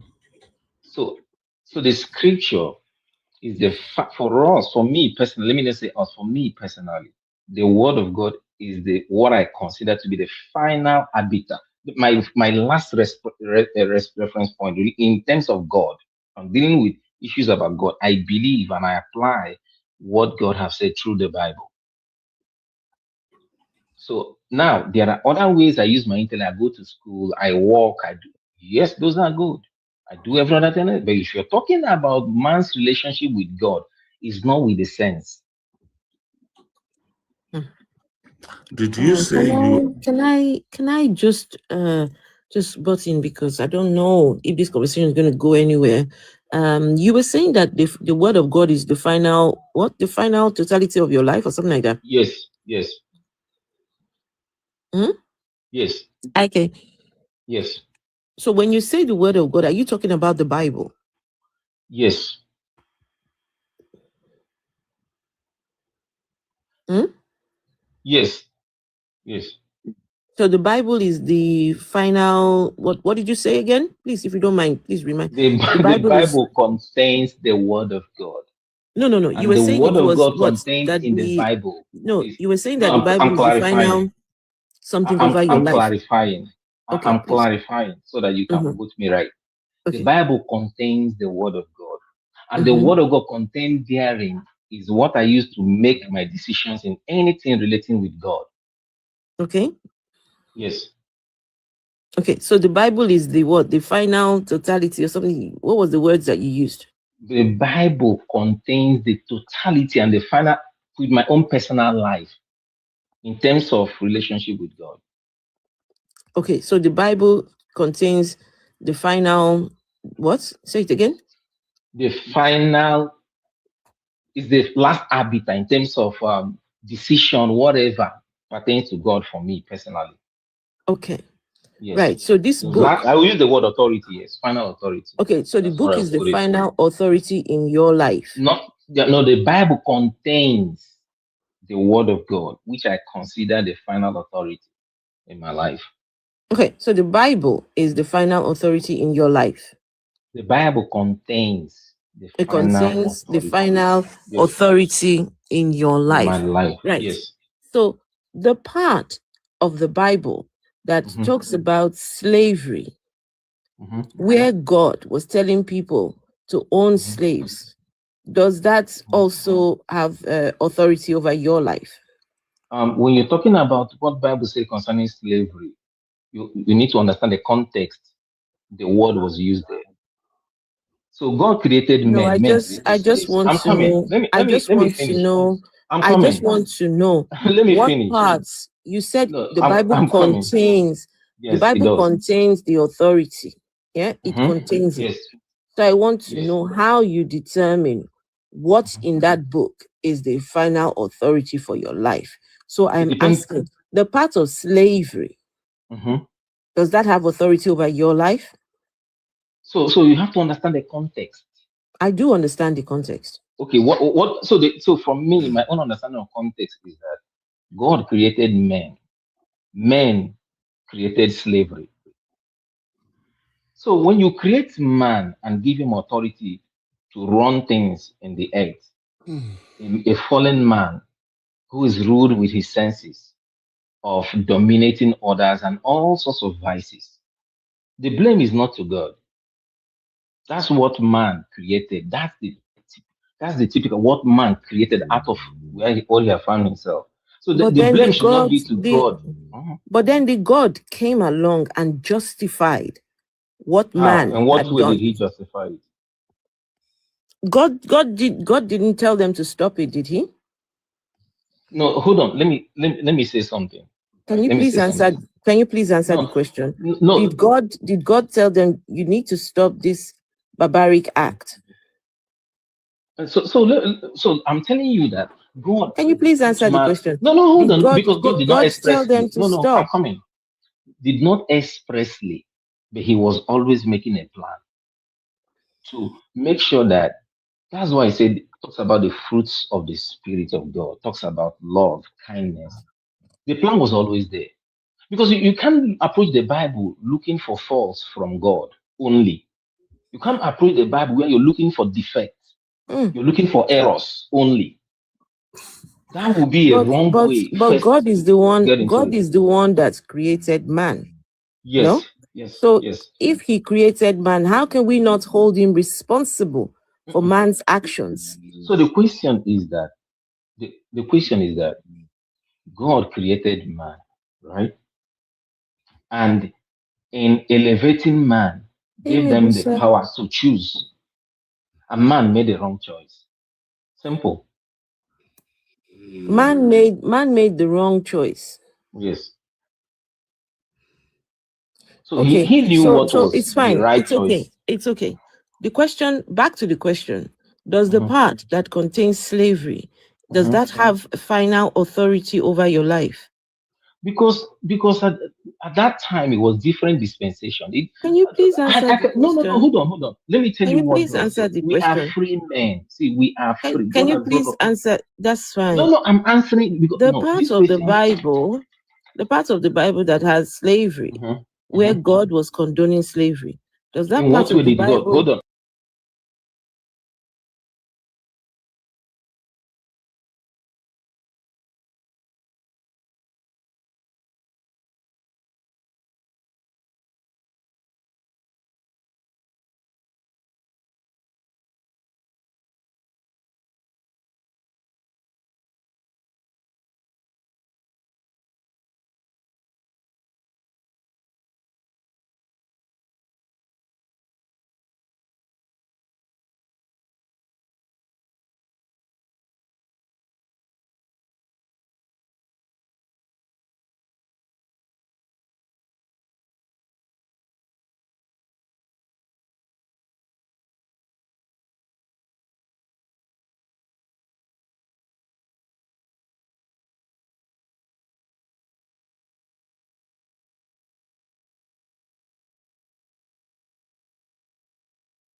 Of what you're doing. It's like I asked you, what time is it at your place? You're going to tell me you went to the farm, took your shower, went to watch football, then after that, you went and ate some this and then that and that. You're not answering any question. This is what you're doing. No, because you're using that question to manipulate your own position. Simple. You're using it to manipulate your own position. So you can be. I've asked you, you didn't answer me. Since one, I started asking you questions. You never answered one question I asked. One, you have it. Okay. Let me quickly. So here, there are at least 7 passages in the Bible where God is depicted as directly permitting or endorsing slavery. Two of these are in 2 of these are in the law of Moses. God permitted the Israelites to take slaves from conquered people permanently, and the Israelites could sell themselves into slavery temporarily to buy off debt. The other 5 passages are in the New Testament where slavery as a social institution is endorsed and slaves are called to obey their masters in everything, right? So, if you go further down, but slavery is viewed positively in scripture, and beyond these commands, owning slaves was seen as a sign of God's blessings. Do you agree or you disagree? Okay, now let me give you my own position, because I don't know which translation it is. I'm coming. Let me come. Slaves. Let me come and give you my Owning own slaves position. part of God's blessings, because think about it. People like Abraham, Isaac, Jacob, all of those people, they all had slaves. I'm coming. Let me give my position, right? This is my own opinion. God created man. And man disobeyed God. And in that disobedience, God came with a lot of things, which included all those vices of envy, enmity, wickedness, domination, rule. That has been coming until the Lord Jesus Christ came. So within that context of a community, and these are people who are ingrained in dominating others, human beings functioning at the level of that crude level that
God, a God that is supporting slavery, and then you are saying that they are blaming him.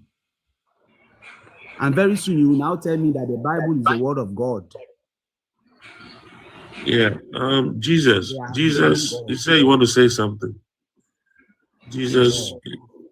Yes. Please, I hope Jesus will sound like somebody that knows the Bible. Jesus is Lord.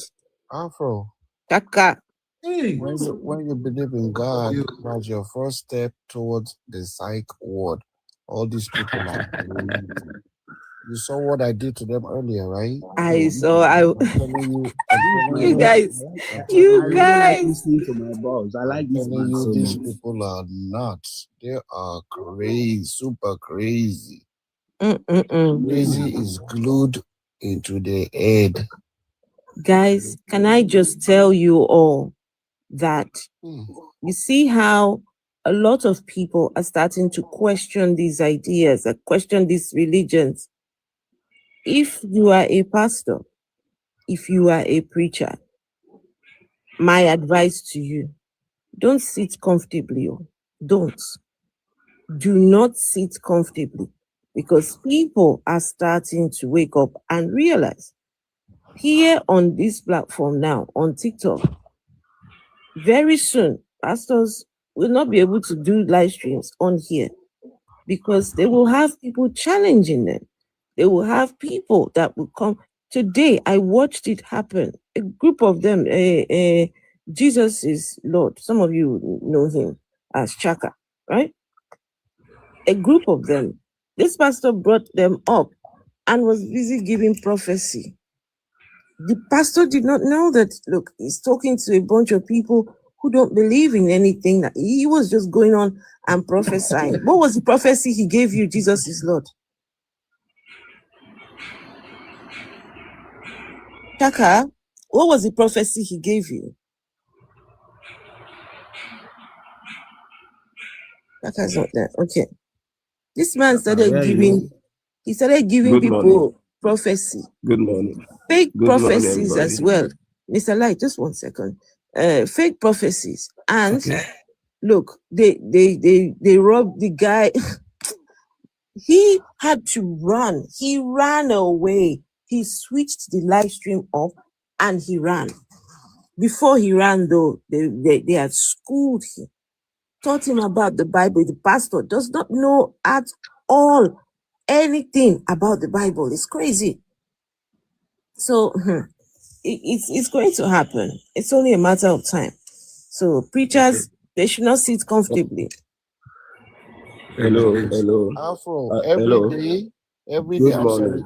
Every Wait, day 1 we second, chase- 1 second, though. Let's hear from Jesus is Lord. I wanted to hear. Every day we chase at least 10 pastors away from their platform. They just leave and run away. Yeah. Yep, every single day. That guy turned off the live stream. He ran. He was gone. Huh? I meet one pastor live. He was praying. He was praying for one lady. He said that after the prayer, he said he should drink the water. I was just observing. I dread the live, you know. I use my phone to just record the live. He said I should go and bring water. I did not even move a step. I just told him I brought the water. He started praying. He said I should say my prayer. I did not say a prayer. He was even saying a prayer. He said, have you finished? I told him yes. I said, I just use my mind. He said, okay. You have to pray. He said, the water now is now blood of God. I should drink the water. I say, I should drink the water, the blood. He said, yes. I said, which blood? He said, blood of Jesus. I said that they drink. Wow. Later, he said, I did challenge him for this thing. Wait. I said, was on that platform. I was on that platform today. You were on that platform? Yeah. Okay, that means I'm not lying. It was sacrificing Jesus' blood. Yeah, I was on that platform. So he said I should drink it. Wow. I say, do they drink Jesus' blood? You know, you see all these pastors. Thank you, Medusa. You see all these pastors or anybody that is forming spiritual person. It's just a mindset. What you work on, what you believe. Imagine I'm an electrician. I'm expecting somebody like to spoil tomorrow, Bob to, or maybe somebody's building house to call me. That is my faith. That is my work. That is what I believe. I was working for somebody the day before yesterday. He said, are you not going to pity us? I say, this is my prayer that this light will spoil today or you will have failure in your house today. He laughed. I say, that's my prayer. When you pay me, I will use it. That's business. Everything is business. You are a pastor calling yourself a man of God, using the Bible, that even for all slave. The way that God used Moses in this Bible, did you mean that God just brought Moses to this earth, use and finish, use and encourage both slavery and the masters, you know? Now, so God take the use person. Which work God Moses do for this earth? Apart from leading the people of God. Look, can I ask you a question? The pastor that just told me, just one second. Deceive everybody. 1 second, Mr. Light. Let me address something in the comments. Ramsey, you keep talking about know God for yourself. Listen, when they start telling you to know God for yourself, just know that they have failed already. They have failed in the in the grand scheme of trying to indoctrinate you. So when they tell you know God for yourself, that is when they say when they accept defeat. Because how can you know a God that you cannot see, you cannot hear, you can't touch, you can't feel, you know absolutely nothing at all about the God. The God has now been reduced to people's personal plaything. Right? Now they say the God is personal. Right? When they get to that point of telling you this God is on you. You are the one to go and do the hard work yourself, because all else has failed. And that kind of God that you would need to go and know for yourself, that he can't come looking for you. You have to go looking for it. That God cannot exist. Something like that. Just know that it's someone is using your head. Anytime they tell you go and know God for yourself, tell them to tell their God to come and show himself, to present himself. Then we would know him. But to go and know a God that you have nothing, what are we supposed to know about an entity that doesn't show itself, you've got nothing? How are we supposed to know such a thing? God that you can never meet. Nobody has seen God. Even the Jesus Christ that you believe, you only see Jesus. You did not even see Jesus Christ. You only hear about Jesus Christ. This God say you can never see me. And why are you working for somebody that you can never see? And somebody that say you can never see me is still promising you the last day. Yes, no. I don't know. Afro, please change the background. We can read it. Okay. Sorry. So now let's see here from Godson, you've spoken, Abi? No. But let's just continue. Oh yeah, go on. You say something then, Godson. Yes. So you see this guy, is it Ike or Ike or Uso? You see this Ike, guy. This guy, somebody came to you and he asked you to explain your God to him. The person said he's not a religious person. So he is asking you to explain your religion, to present your God to him. Maybe he may decide to join you in the religion. And all you can say is that the person should have what the person don't even know what is faith. The person don't even know anything about faith.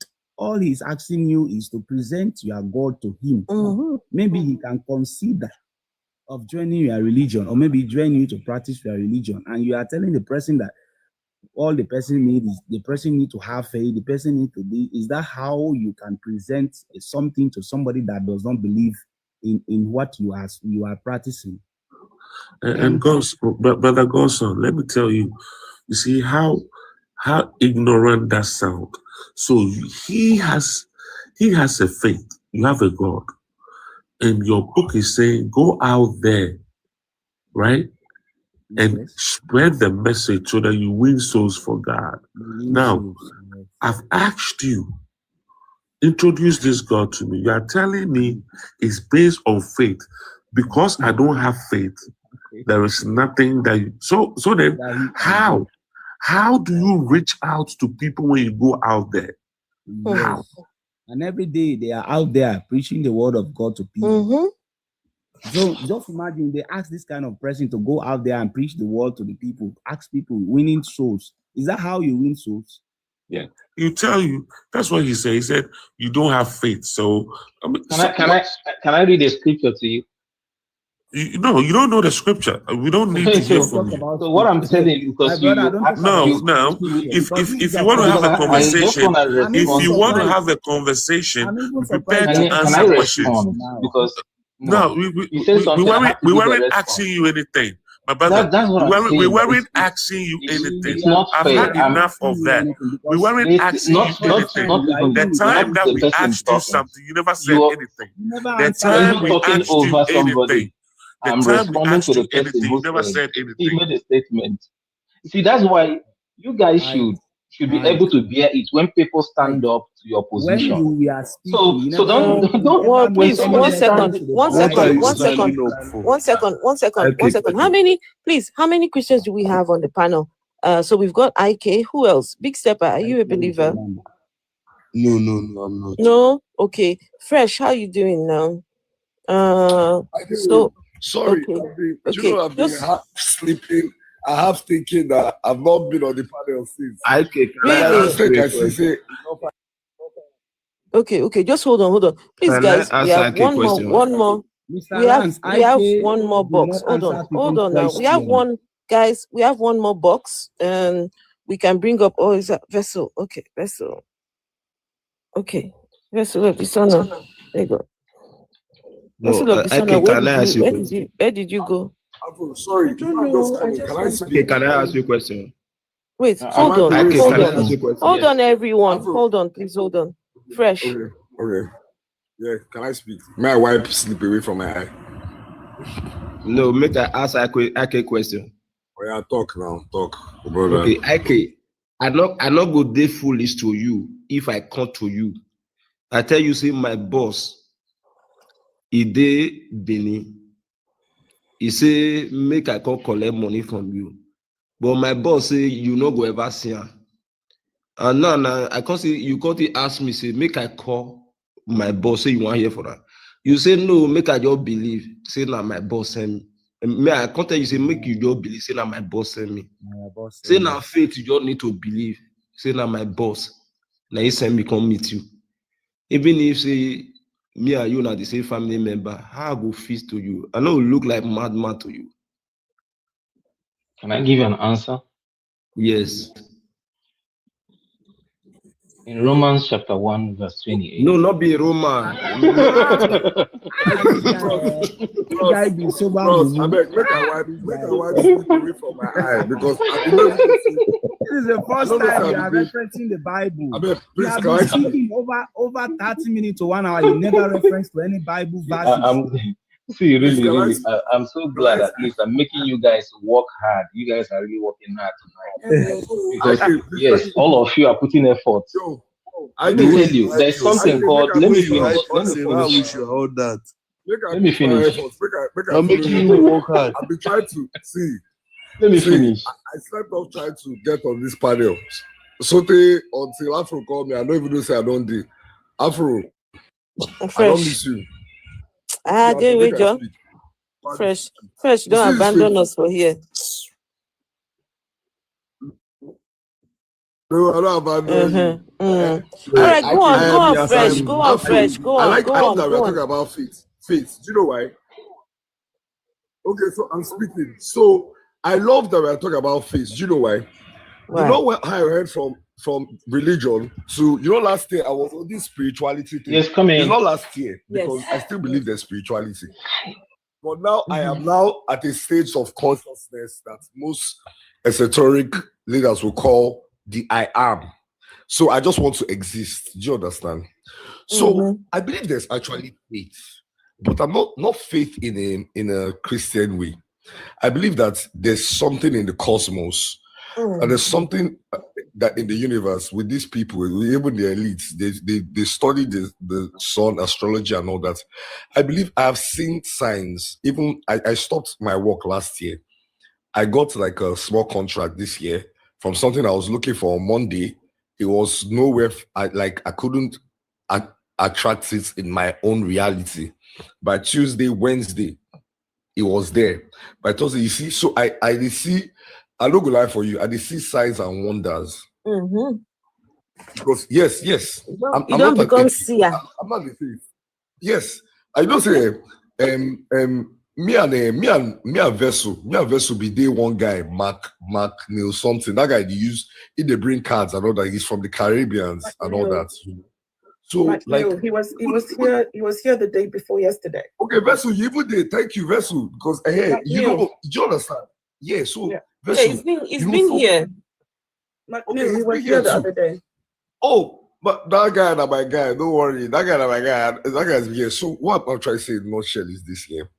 The whole faith-based, every day, I still did deconstruct from this religion thing because the Bible talks about faith, but it doesn't even tell you. At least, if you look for esoteric knowledge, if you look at other religions and all that, if you look at even the Gnostic Christianity and all that, I'm sure you'll find how this faith thing is supposed to work. It's supposed to work with the universe, like intention, vibration, frequency. Nikola Tesla said this. If you think about the universe in terms of frequency, energy, and vibration, you understand the way these things work. Like when you embody a certain frequency, you vibrate on that level, and then your energy matches it. That's how you attract, or not even attract. That's how you are abundant, because you are always whole. You are always, do you understand? So the faith thing is more of your higher self. It's you. Do you understand? But when we worry, when we look for things outside ourselves, when we look for help from the wrong sources, the government, the politics, the religion, Oga, you will die there. You go lie down, bend, you go cry, you go pray, tire, you go the soapy, you go they pray to God, say why this soapy, you go they do cane, you go they do Kala, you go they do, not that all those things are bad, you will be a freaking sex mania. Not that I don't believe in sin again. Fresh. No, hold on. Here, we fresh. We talk about the God here. We talk about God, right? Trying to disprove the God claim. Now, you are talking about something completely different. I'm getting to that. And you're talking about something completely different, which is okay. No, it's not different. Let me tie it back. No, what you're talking about is you're talking about something completely, which is okay, right? No, let me tie it back. I would like for us to just stick to the subject matter. Okay, let me tie it back. Sorry, I got derailed because when you guys started, I slept or I didn't even know I was on the pilot. Now let me tie it back. I've got to that point where the concept of sin does not exist to me. I don't believe in karma. I don't believe in divine punishment. I believe there's cause and effects. Okay. Do you understand? Mm-hmm. I believe that this whole God thing, because I've made my research. God was what the Greeks used to explain their deities. Do you understand? Some religions don't even use it. How does this have to do with this conversation, Mr. Fresh? I thought we were talking about faith now. I thought we were talking about faith. It's not faith we're talking about. Yes, we're talking about faith. But what the gentleman was saying is, look, basically what you're saying about faith is you have to suspend logic. You have to suspend common sense. Suspend everything else and just faith it all the way. This is how they understand God. They understand God by suspending everything else, and faith is what helps them to understand God. I don't think it's the same thing y'all are talking about. Okay, faith with understanding God. Okay, I get you now. Okay, wait, sorry. Faith with understanding God, like you're reading the Bible and then you don't want to use your logical brain, you don't want to think critically, and then you just want to have faith in what they are telling you. No, it's saying that you cannot use your brain to understand God. You cannot use. I'm saying, we're saying the same thing. So you just have to follow, you can't use your brain and logic now. You just have to have faith in what the book is telling you, Abi. Yes. Using your brain and logic. Good luck. Having a vision. Having a vision of something. Because I grew up, I'm a baptized Jehovah's Witness. I grew up with the scriptures. I grew up studying Daniel's prophecy. Wait. Don't hear Jehovah's Witness and think that you can ride on me because maybe you feel like Jehovah's Witness have outlandish this thing. I'll not go lie to you. People me said that Jehovah's Witness I for grow. Wait, man. Every given Sunday, I still attend. I enjoy it more. I even comment. Why? Because the concept of sin does not exist to me. The concept of all these things, right and wrong, all this polarity, duality, 3D dimensional laws that you people use to control your children, and government controls you, and you are living in this whole slave ship. Yes, I'm living here in this system. I still need to feed. I need to pay bills. Outside of that, anybody that is still reading that book or reading any book or going to any temple or looking for anything outside of themselves to teach them the spirituality. Growing up, I always asked my mom. I always knew that there was something wrong with spirituality. I told my mom, spirituality is not something that you learn. It's something that you're supposed to be born with. Even before I started, finding out about this stuff. So anybody that is reading that book, taking it literally, because I believe that the book too has a lot of symbolism in it. Anybody taking that book literally and just believing that, okay, that if they die, because Dante Alighieri sold the Divine Comedy to the Pope that you go to hell, 9 a.m. and the 7 deadly sins is a video game, Devil May Cry. They don't use and do Japanese cartoon. They even put that on our face. They do and they do cartoon and animation and video. But I know she say now whining, they whine you now at the end of the day. Say because at the end of the day, do you know what it means for you to the fear? Most people are serving God, the so-called God, Yahweh, whatever they call him, Yazobet from Gnostic. They are serving him with it's more of a transactional thing. That is why religion works more with women. That's why women are, I'm sorry to say, they are more religious than spiritual. They feel like they can buy their way to heaven. You want to go and preach, you want to give your first fruit, you want to do everything that you think that you are doing, you are playing politics with spirituality. That's why I say I'm not even doing spirituality again. I just want to exist. I just want to live life. I don't want to be an asshole narcissist. I don't want to blame anybody. I don't want to be a victim. So I don't even attack Christians again. See, bro, I support you in my area. Maybe Islam is because fresh religion. May I finish my land? Fresh. You've hijacked the page. No, hold on. You've hijacked the page. You are off topic and you are not helping the whole situation. Off topic. Tell me how I'm off topic. My brother. Tell me how I'm It's okay. He said he's about to land. Let him land this plane. You know why I want to listen to Fresh? When I first met Fresh was on the side of God and consciousness, and then he became spiritual. Now he's no longer spiritual. You see, he's going somewhere. I still do my nature things. I still do my grounding, my song gazing. You're going somewhere. At least you're moving. No, I still do my song gazing in the morning. Not a problem. I'm a tree hugger. Not a problem. Go and hug all the trees.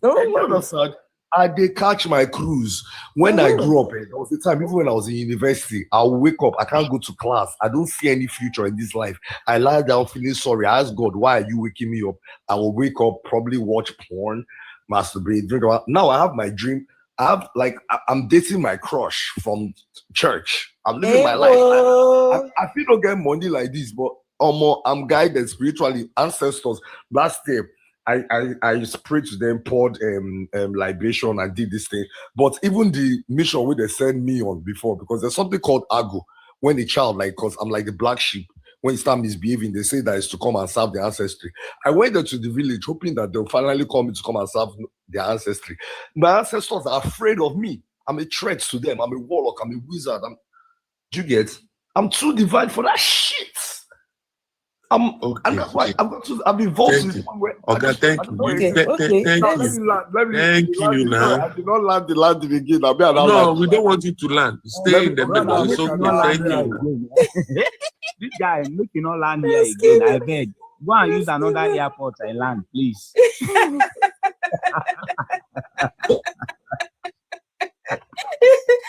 I not do like this now. My guy, Fresh now, my guy. Fresh. Remove Fresh. I like Fresh too. Remove him. I don't know who did that, but let me see. Remove him. Fresh. No, I'm bringing Fresh back. Please, Fresh is my guy. But Fresh don't want anybody to talk. Fresh now, my guy. I be the village drunk and they use comedy. Fresh, we know you did with the village drama, everything. You is okay. Fresh. Yes, but let me be serious now. Let me just conclude my point. Let me just conclude my point. If we cannot see that this religion thing is what's causing divide and all that the faith that we have, because that the hope they get people like that. Because according to what he explains, he will explain something like Azuri side. When he explained about Scorpion, Who's talking over him? According to how you have faith. You have a person like that, he will make everybody. Bro, you have faith that if you bomb those people, they'll give you 77 virgins. It's faith that is ruling the world. That faith that they'll give you 77 virgins if you bomb Tel Aviv is what will make you bomb Tel Aviv. So fuck the faith in that context too. Do you understand? Because exactly, man. faith, hope, that's what's ruining the world. Okay. Thank you. Muku, speak to somebody. Who else wanted to speak now? Somebody else wanted to say something. Mr. Lance was. Big Stepper. Has Big Stepper said anything? Big Stepper. Ma. Hello, Big Stepper. What's up? Greetings, ma.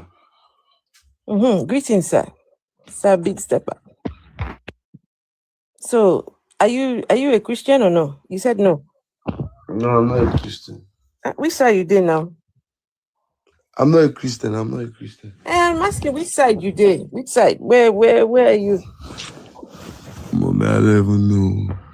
I'm not a traditional worshiper. I'm not a Muslim. You're nothing. I'm just here. Yes, ma'am. Did you used to be a Christian before? Yes. I was born into a Christian home. And then when did that stop being the case? And why?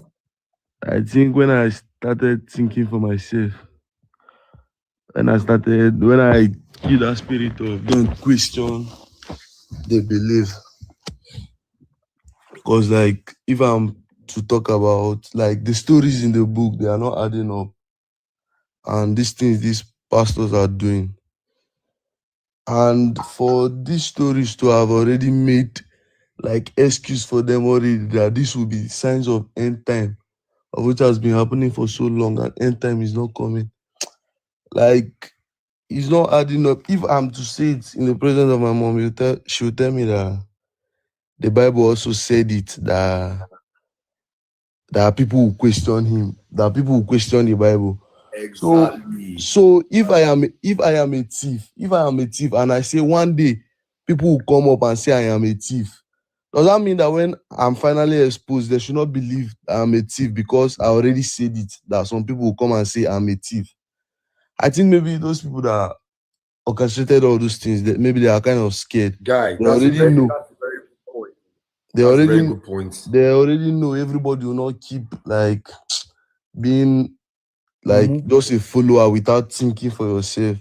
I just think maybe slavery just changed. They just stop chaining us and give us religion to divide us and chain our brain. Because I don't know I'm supposed to follow something and not question it. About pastors, if I say I know fake pastors now, they'll say it is not all pastor, that the Bible also said it. Now I can show you fake pastors, but you cannot show me a real pastor. Why? Because we don't know our mindset. So as far as you can't show me a real pastor, I just feel all are fake since I'm seeing fakes. So that was what. No, but no, it's not a matter of you feel that they're all fakes. They are all fakes. Yes, like they are all fakes since I can't see real ones. Because they say nobody can prove the existence of God, right? Exactly. So if nobody can prove the existence of God, how is a pastor coming to tell us, God said, God came and spoke to me. God told me this. I drank tea with God. Drank tea with exactly. God.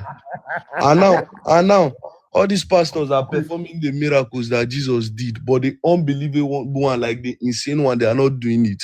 They are raising the dead because they can set up people to act for them. They are healing the blind and all that. But there has not been anyone that walked on water, because Jesus Christ walked on water.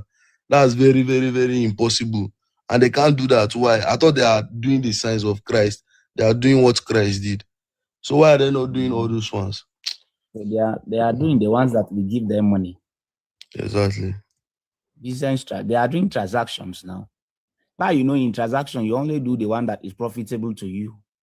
Look at that gentleman that came here and said he has church already. God called him. A God that has never been proven to exist is calling you. I don't understand how the God called you. They are the only one who are qualified to hear from God. My son, I can't hear from God because I'm a sinner. Open structure in my name. The problem with these people is that God will not call them. I like the point you made, though. Because me say sometimes that the reason I'm saying this awakening where we the awakening, not be the 2 Timothy children where we be, where they talk say for the end, say people now go come, they turn against this thing. So I'm saying maybe where we awaken now, the way they talk about for the New Testament, for the revelation. So that when we start talking, they will not be us. Wait, 1 second, Fresh. You can be part of what Timothy said in that book. As for me, my own life, my reality, my exist has absolutely nothing to do with that. No, I'm not saying I am now, but I grew up believing in now that. I understand. I understand what you're saying. You were saying maybe this is what the Timothy is saying. Because that's condition. For you, yes, Fresh, you can find yourself in Timothy. It's okay. Maybe I'm fulfilling their Bible also, so maybe I'll make heaven. Maybe God created me for that purpose. I don't even know what you are talking about, bro. Now, if this heaven and hell is real, nobody is going to heaven. That's the most crazy part. Like nobody is going to heaven. There's no way you now. Even they themselves, they said it that nobody is worthy. Vesu said this earlier on. Right? Vesu said this earlier on. You see all these pastors, all of them. I'm just saying, if heaven exists, heaven and hell exist. All these pastors, they can never make heaven. Never. These pastors can never make it to heaven. Because isn't not there a book that says it is harder for a rich man, exactly, for a rich man to enter into the kingdom? And we exactly. know that these pastors are all rich people. We know that they are all rich. I don't know where I learned this. They are all rich. Do you know that they teach them in theology school? In theology school, I learned recently that it's like they teach them that Yahweh is not the God in the Bible. So that's why they. How will a pastor even be going for theology school? Wait, hold on. Let everyone finish this. Learn about Jesus. Yeah, let everyone finish what they're saying. Then, Fresh, so like they have the information. They have the information. I found out. I think it was here on this app or so. I found out in the theology school. I say they teach them. They teach them say Yahweh, true, no be the God for the Bible. And so that information, them having the information, they know that is everything are whining. That's why they do and undo, because they know that at the end of the day, they are actually more aware than the public. Do you understand? But they have there is no pastor. There is no pastor that does not know God does not exist. They are just doing business. That's what all I'm of them are exactly. aware. That's why they do and undo. They are actually, I will use the word awake, aware. Because if they were awake, they would have the sense not to be freaking narcissist assholes to be doing that. But no, their awareness is they're now using it to perpetrate evil at the end of the day, because they actually know. I can tell people, say devil na very cool guy. Now one kind of guy for like, if they watch all this then Game of Thrones, he go just come, insinuate, now rebel, do it, kill anybody for Bible, do anything. In the see things where they happen, official, he will come ask you this thing now so it's supposed to be okay, no be so it be okay. This person now, no be because of what they give, I be they serve you go pull back. Okay, you come now, you talk to him now, he be the son of God. Make more we know what's in the song. It's just they do your own thing. If people read by that Bible well said, because say devil for the Bible self, a very cool guy. You don't get problem. They don't give problem. Devil don't give problem. They disturb anybody. It be them where they disturb the devil now. Because they disturb the worry anybody. The Yahweh now they kill up and down. Now the Yahweh now they worry. This devil says. Imagine, okay. Imagine the story of Job. Job was faithful and all that. Then the devil manipulated God and told God that it's because he has everything he wants. So if the devil can manipulate God, why won't he manipulate me to do evil? Why can't who am I? No, please. Wait, 1 second. God, devil did not manipulate God. God manipulated the devil. The devil was on his own. He was just was he not minding his business? Okay, yes. The guy just did on his own. When God went and said, have you seen my son? He was bragging. How will God do such a thing? God was bragging. God is the one that manipulated Satan. a god. Very petty, very petty. No, sir, no. Very, very petty. Now, Very like petty. in the aspect of unaliving his family and all that, now, like it was I the devil that now understood manipulated him and told him that understood exactly what you were saying. But I'm just saying, look, the instigator was actually God. exactly, yes, He instigated everything. So how, Yes. why will God instigate the devil against his own faithful person? That's a good question. God had That's what I'm God saying. had ego and a lot to do. So if He devil wanted to had use the boy. in the life of a faithful person, So now, why because am I have a problem. If what happens to Job, what happens to Job in the Bible? Definitely, all these people that are dying because of worshiping God or so. God now, the pastors be like, God is testing your faith, knowing fully well that you are a faithful worshiper. So why is he inflicting this punishment on them? To test them, knowing fully well that you end up at the end of the day, you fall victim. Is that not wicked? Thank you. Something you already know, you are master know all, being God, you knew it already. So why will you now like go ahead and just want us to suffer? Please, can I also add? I'm You listening. see as people they suffer for Nigeria, eh? You see as some people they suffer for Nigeria. Yet they go still can't tell those people they suffer, say, look, oh, if you die and don't believe in Jesus, you are going to hell. So upon the hell that they have been through on you this that is earth passing here, through hell on earth? hell don't finish you for here. Then they will still tell you to bring Heaven your money, and- heaven do and everything, hell is or on else earth. you will go to hell on the other side. How is this fair? So far, say you find yourself in Africa, you are already in hell. No, apart from that, being on earth, the heaven we are talking about, the hell we are talking about, both of them, they inside the world. Yeah, like hellfire. Nigeria, like hellfire. In Igbo, they will say, Obenye no no komo. Say na poor man na go for hellfire. Obenye no no komo. Yeah, When Jesus comes, where is he taking you to? See, make I tell you, there is no end time. Your own end time will come. The only time your time will come. Now the time when you die now. When you die, Thank you, God sing. Your end time when Jesus comes is your death day. The day when you die now, end your end time.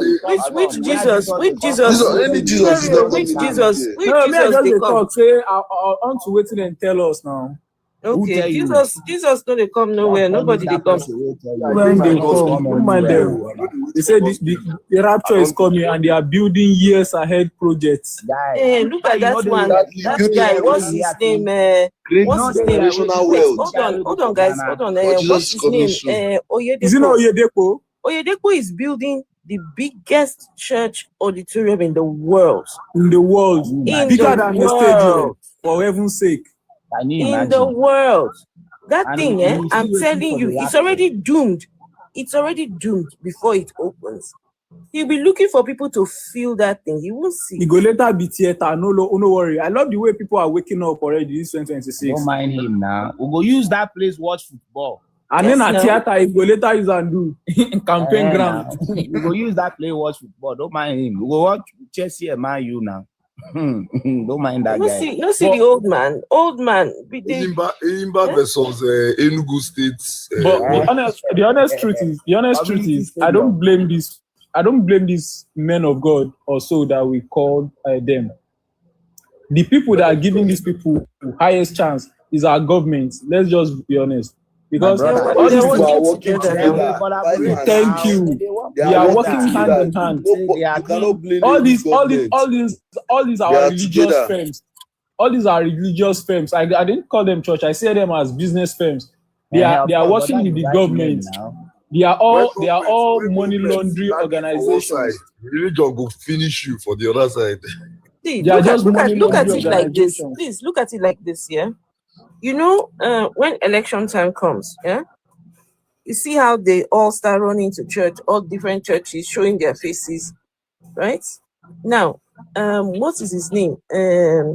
Adeboye alone has a considerable amount of followers. Adeboye alone. Yeah. So imagine you go to Adeboye church and they see you there, you're a politician. You want to go to somebody like Adeboye because only his own church alone can get you a big proportion of people. Of course. So it's all politics. It's all politics. They are working collaboratively, my brother. Even aside from that that aspect, there's this thing. If you want to do a kind of clean fraud that nobody will checkmate, is in two ways. Is in two ways: church and hospital. Church and hospital. So that's what they are doing. The money that will go through and nobody will checkmate how it's coming and where it's going. I don't know about hospital though. I don't know about hospital. I'm just telling you, that's how it is. Hospital Both of them, you don't know. Organ harvesting farm, might be hospital. So how many of you? Even money laundry too. There are ways. There are like. Let me break it down. Let me break it down. We can't hear you. Whoever is speaking down there, we can't hear. I said, let me break it down. Why I said hospital as well is a money laundry organization. It's a thing that you can steal money from anywhere, yeah, and like set up a kind of hospital or a kind of clinic. You can even tell them you are giving out free services. Then whatever you get in, it's something that you can like forge any amount of patients and all that. Scientific research. You understand? So those are what most people do. At the end of the day, they will just do all these content for people to see that their hospital is working and they are helping people and all that. While behind closed doors, they are doing real business. Now, so that's what I'm saying. How many of you are following up the story? The issue declaring people dead when their heart is still moving and selling their hold on, Fresh. Fresh. You're talking over the guy. Fresh. Let me mute you. Fresh. Now what for you? I've muted Fresh. Oh yeah, go on. Say what you're saying. Yeah. So I was asking a question that how many of you are following up the story? The issue between Doris Ogala and that of Pastor. Is it Pastor Chris or who? Chris Okafor. Thank you, Chris Okafor. So Doris was saying that people use Pastor Chris church account to do money this money fraud now. Those that's what they do. Yes, now so the Yahoo boys they use the church account. They transfer huge amount of money in the name of so in the name of donating the money to the church. So tithe and offering and all that. So the pastor will collect his own percentage, and then the boys will come and then they collect their own. So at the end of the day, pastor will collect his own share, and nobody will investigate because the money is coming directly into the church account.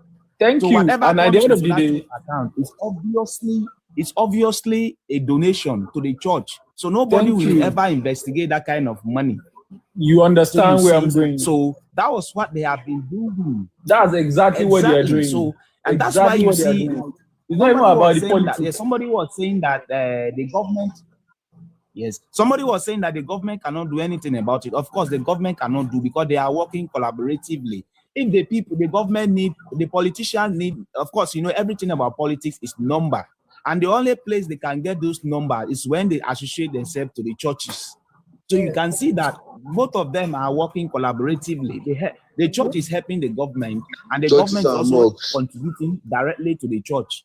So there is no way the government will go against the churches, and there is no way the churches also will go against the government. And that is why if we are suffering as citizens, they will tell us that it is God that is testing our faith, that we should have faith in God. Whatever is happening to us now, we'll enjoy at the end of the day. So that is why people believe in heaven at last. So they believe that when they suffered here, if they go to heaven, they will now enjoy. And you believe that, no? Can you imagine? Do you believe that if this heaven was real, those people will have given us for free? For you to, as an African, to go to those countries, you see how difficult it is to find yourself in those countries. And somebody will come from nowhere and telling you that heaven, there is a place they call heaven. There we have gold, diamond, all those luxuries and everything. Hey, but if heaven was real, do you think that your pastor will let you go there? You think that your pastor will allow you to go? Don't mind them. This your pastor will. Him and his family will go. They'll keep it safe and secret. They will not even tell you the way. They will not show you anything. They will not show you anything. They will just take everything to themselves. We just pray that people will just one day people will see this awareness, people will gain consciousness. So because people are waking up already. Going, brother. Please, the person that just joined wants now. to say something, but hey guys, right? Can you hear me? Guys, the only thing we can advise everyone, please stop giving money to churches. Stop giving money and watch them fold in no time. Watch them. They look, when money doesn't come into the church anymore, nobody will tell them. They will quickly go and find something else to do. We need to start advising people to stop giving money. If God truly called your pastor, don't give him any money. Tell him to try God and see. If God is the one that sent him, if you ask God for money. Exactly, but these people are not ready to get. They are not ready to get sense. You're supposed to go learn mechanics. Keep your money to yourself. Knowledge is power. Knowledge is power. It's just coming up. Knowledge is power. It's just coming up. Hello, how are you guys doing? Can you hear me? Yes, we can hear you. Awesome, Yes, awesome. We can hear you, yeah, I'll make this very quick. I was listening to the live while I was at work, and now I'm finished. I just wanted to touch on 3 good points that were made during the live. Yeah. So if you bear with me 1 second, I'll get my notes up. You were taking notes.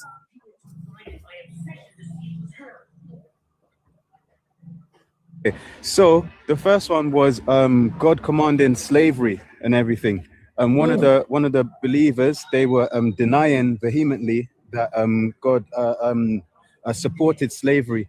I was in the comment section. I typed in Leviticus 25:44 to 45 or 46 and everything, where God specifically speaks to the Israelites and he gives them commands. The commands he gives them are that because I'm your God, I brought you out of Egypt to worship me. I give you like I'm telling you to go and take the neighboring tribes into slavery. He says you can take the male into slavery and you can take the women into slavery. And he mentioned something about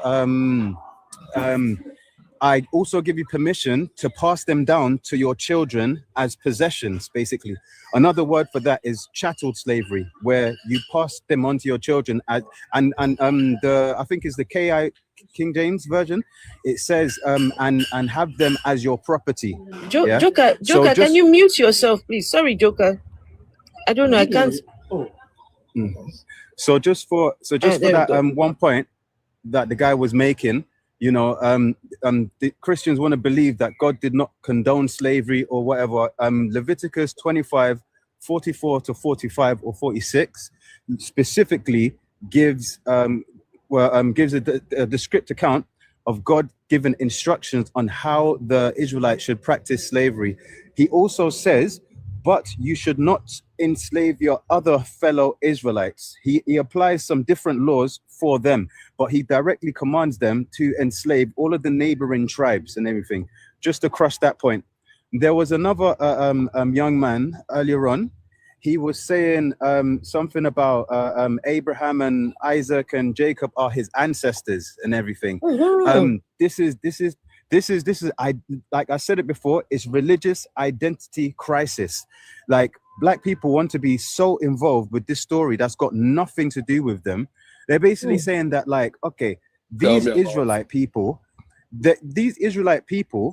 are the ancestors of, I assume he's Nigerian. So you're trying to say that they overpopulated the whole world and even spread to Nigeria. Is that what you're trying to say to me? Is that how desperately somebody will try to fit themselves in? And it was a good question that you asked. What is Jacob and Abraham and Isaac's second name? Because he doesn't know the answer to it. But basically, it just shows a level of religious identity crisis. They're trying so hard to be involved in this story. It's cringe. If you're not invited to the party, just stay home. You're not invited, Knowledge. Yeah. Did you hear when someone said that the Bible is the oldest book? Did you hear when someone came up here and made the claim that the Bible is the oldest book? And then when I went and found some information, he said, no, it's the oldest compendium of books. Okay. Can you imagine? I'm not. Wait, was that the female? I think, No, I think was it female? It was a no, it Oh, was a male. okay. Yeah, Okay. guy. The female, that one is completely lost. She said the Bible was not written. I heard her. The Bible No, was I not heard her written. voice breaking. Like she was shouting so much, I heard her voice breaking. It was funny. Okay, the last point I want to make here is about Moses. These Christians believe that Moses wrote the 5 books or whatever. Yeah. There's a source to say that Moses was basically illiterate. Yeah. Number one.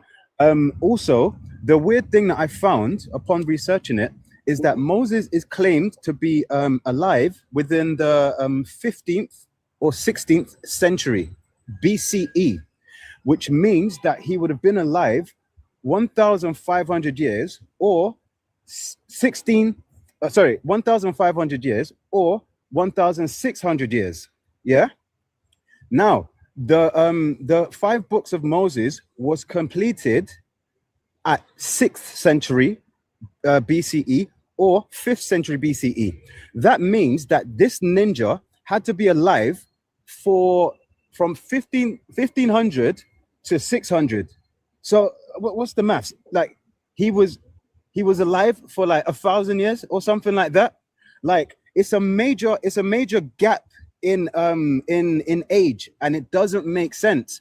I went on to research what's the likelihood, what's the other alternative explanations to this, and then it came with a thing called the JPED theory. JEDP, yes. Yes, the JPED. One group of people are called the. Sorry, can I chip something in just to clarify? So let me just drop this quick, and I'll drop the mic and thing. Like the J stands for, I think, the Jehovahist or something like that, or the Yahwehist. Yahwehist. The J wasn't. Yeah. Yahwehist. That was a group of people. I think the P stands for like the priestly or something like that. Yes, those are the E stands for the Elohimists and everything. But we've already had the conversation that that Yahweh is the child of El and Asherah. So Yahweh, the J, is the child of El, which is the E that they're talking about. And then the D, I think it talks about priests and something like that.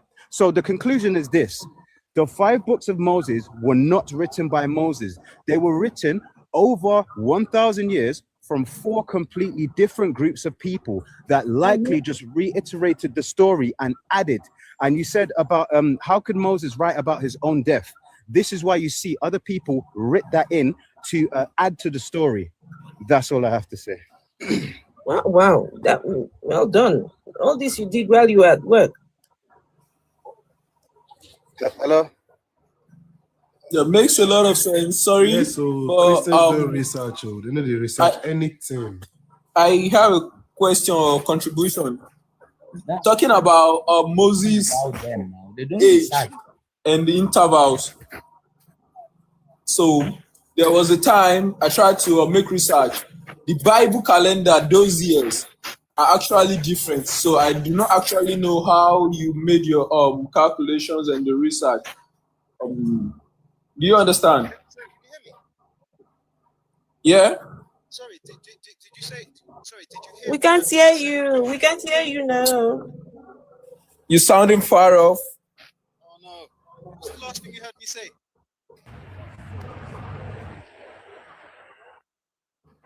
Sorry. What's the last thing you heard him say? Yeah, what's the last thing? Yeah.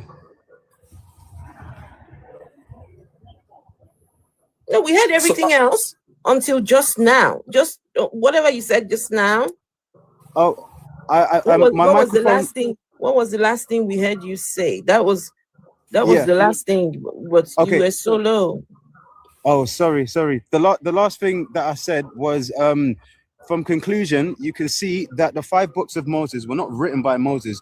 They were written by 4 different distinct group of people that over 1,000 years got put together. And Moses writing about his own death doesn't make sense. It was clearly added in by the last group of people. Yeah, that's the last thing I said. I hope you guys know. I hope you guys know that there is no evidence for the existence of that Moses guy. All stories from the Bible. All of them now wash. Don't mind them. All of them now wash. They just lied to us. Just lied to us. Huh? Hey, personality highlights. Long time no see. They lied to us, right? And the worst part, there was one time when I started doing these conversations online. Wait, sorry, someone has background noise. It's I don't know who that is. Guys, can you all just mute?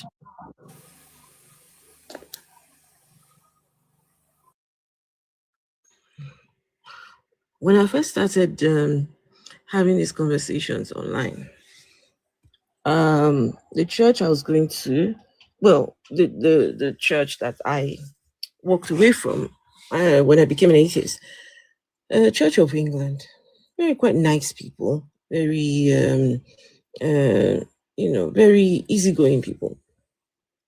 I noticed one of the ladies, she just had a problem with me for whatever reason.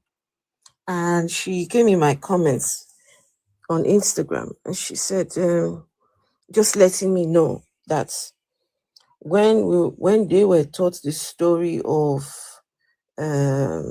Noah, that they were taught that it was an allegory or something like that, right? She was trying to let me know that she already knew that some of these stories were not true. I said, okay, so what do you want me to do about that? I said, well, unfortunately, that's what you were taught. My part of the world where I grew up, we were taught that these were real events. And these stories were used to, we grew up on these stories and we're told. So I'm sorry, if you were taught that, that's absolutely fine. But we were taught something completely different. And this is exactly what I'm doing here. I'm trying to let the people know that, whatever it is that they're reading from from that book makes no sense at all. Getting angry with me because I'm trying to point out that these stories are not real. But that's what you were taught. But then the rest of the world are being taught that these are real stories.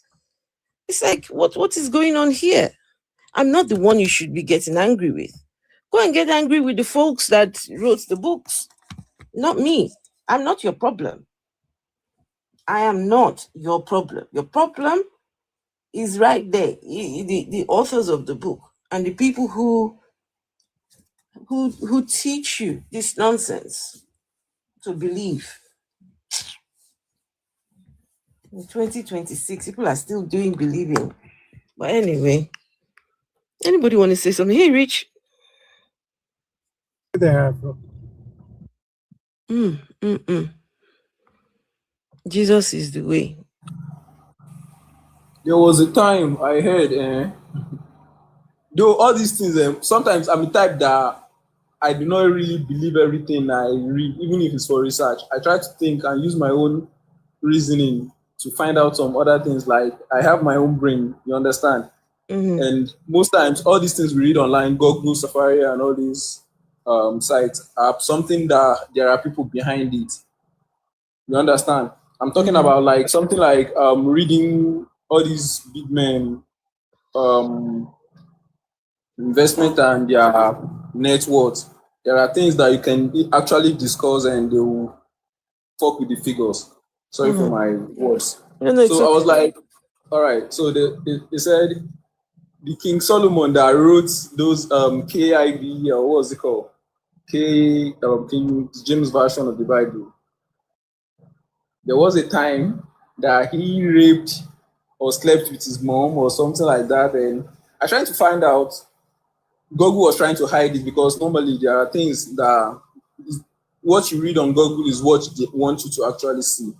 You understand? So I was trying to make other research and I will find out that almost true. He married a lot of wives and even slept with his own mother.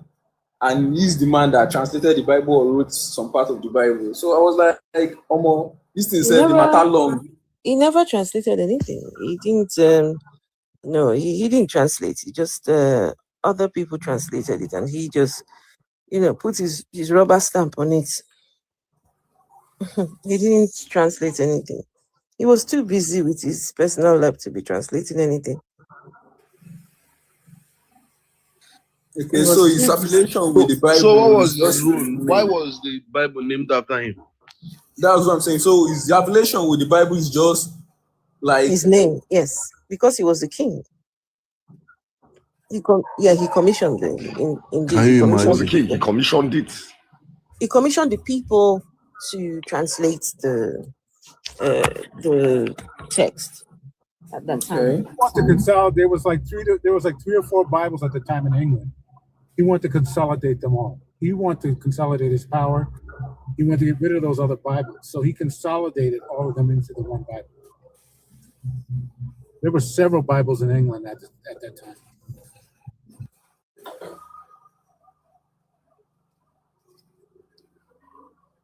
We have the personality come up. I thought personality came up. No, okay. No true African. I haven't seen her in a long time either. Yes, Melanie Ingrid. Huh? Sorry? Someone say something? I said I haven't seen her in a long time either, personality. Yeah. It's good to see her still. There's a lady that used to come in the comments. She never came up on the panel. She never did. Sadly, heard that she's no longer with us.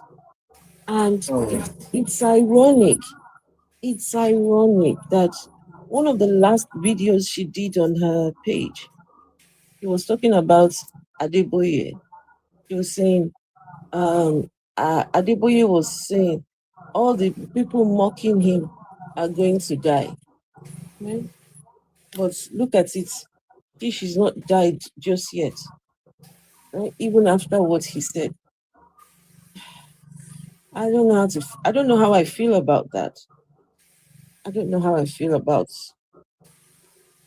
I honestly don't know. These things are coincidence sometimes. Yeah. I know, but it's just. And other times, I do tell people, No these such people. thing as a coincidence. No, some things are coincidence. They are coincidence. No, I'm coming. Let me learn. Sometimes these people are Most humans things are like us. Most things These people. What is fresh?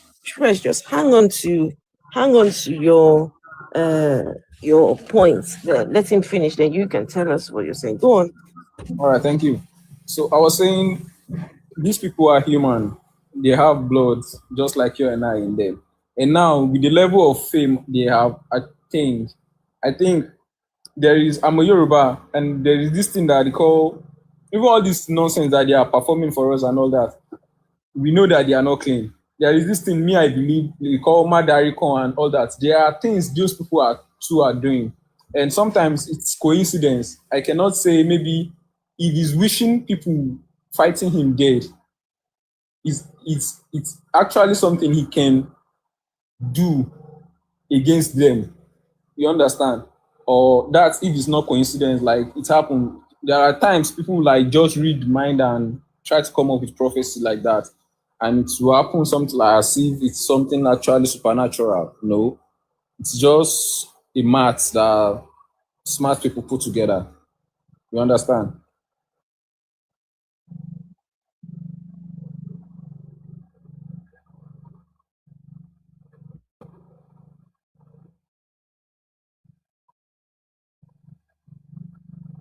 No, it's interesting that you talked about someone unaliving. Afro, that was the last vestige of Christianity I got rid of. I still, for years, I sort of felt like there would be a time for you to unalive, right? Then one day, about 15 years ago, I realized, I said, that's so stupid. You unalive because maybe an accident happens or whatever. But there's never this time. You know what I mean? It's no different. There's no time for you to stub your toe. When you stub your toe, guess what happens? You hit it on the bed. It wasn't time for you to stub your toe.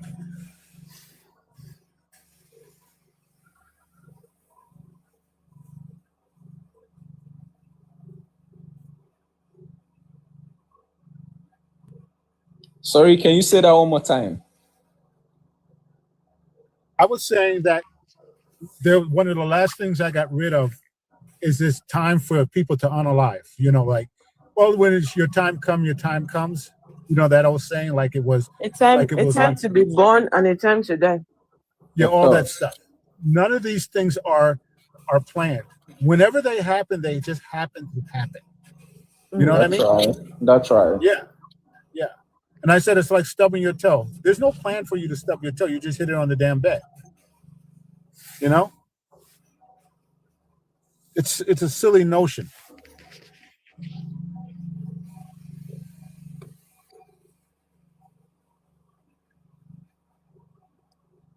So, like, if I can try to like understand you, and what I'm thinking is, there's no such thing like, let me say, somebody being the reason or cause for unaliving somebody, or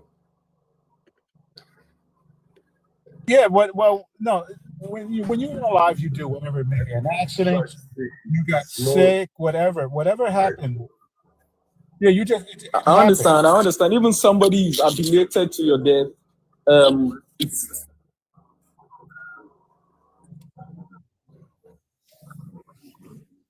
Yeah, it just happens. Yeah. If someone runs a red light, or something like that, and hits you and you're unalive, it wasn't a plan. You know what I mean? You know, maybe if you had looked over like 10 seconds later before, and then you realize they're going to run a red light, you would have put your brakes on. Exactly. Or it's just life.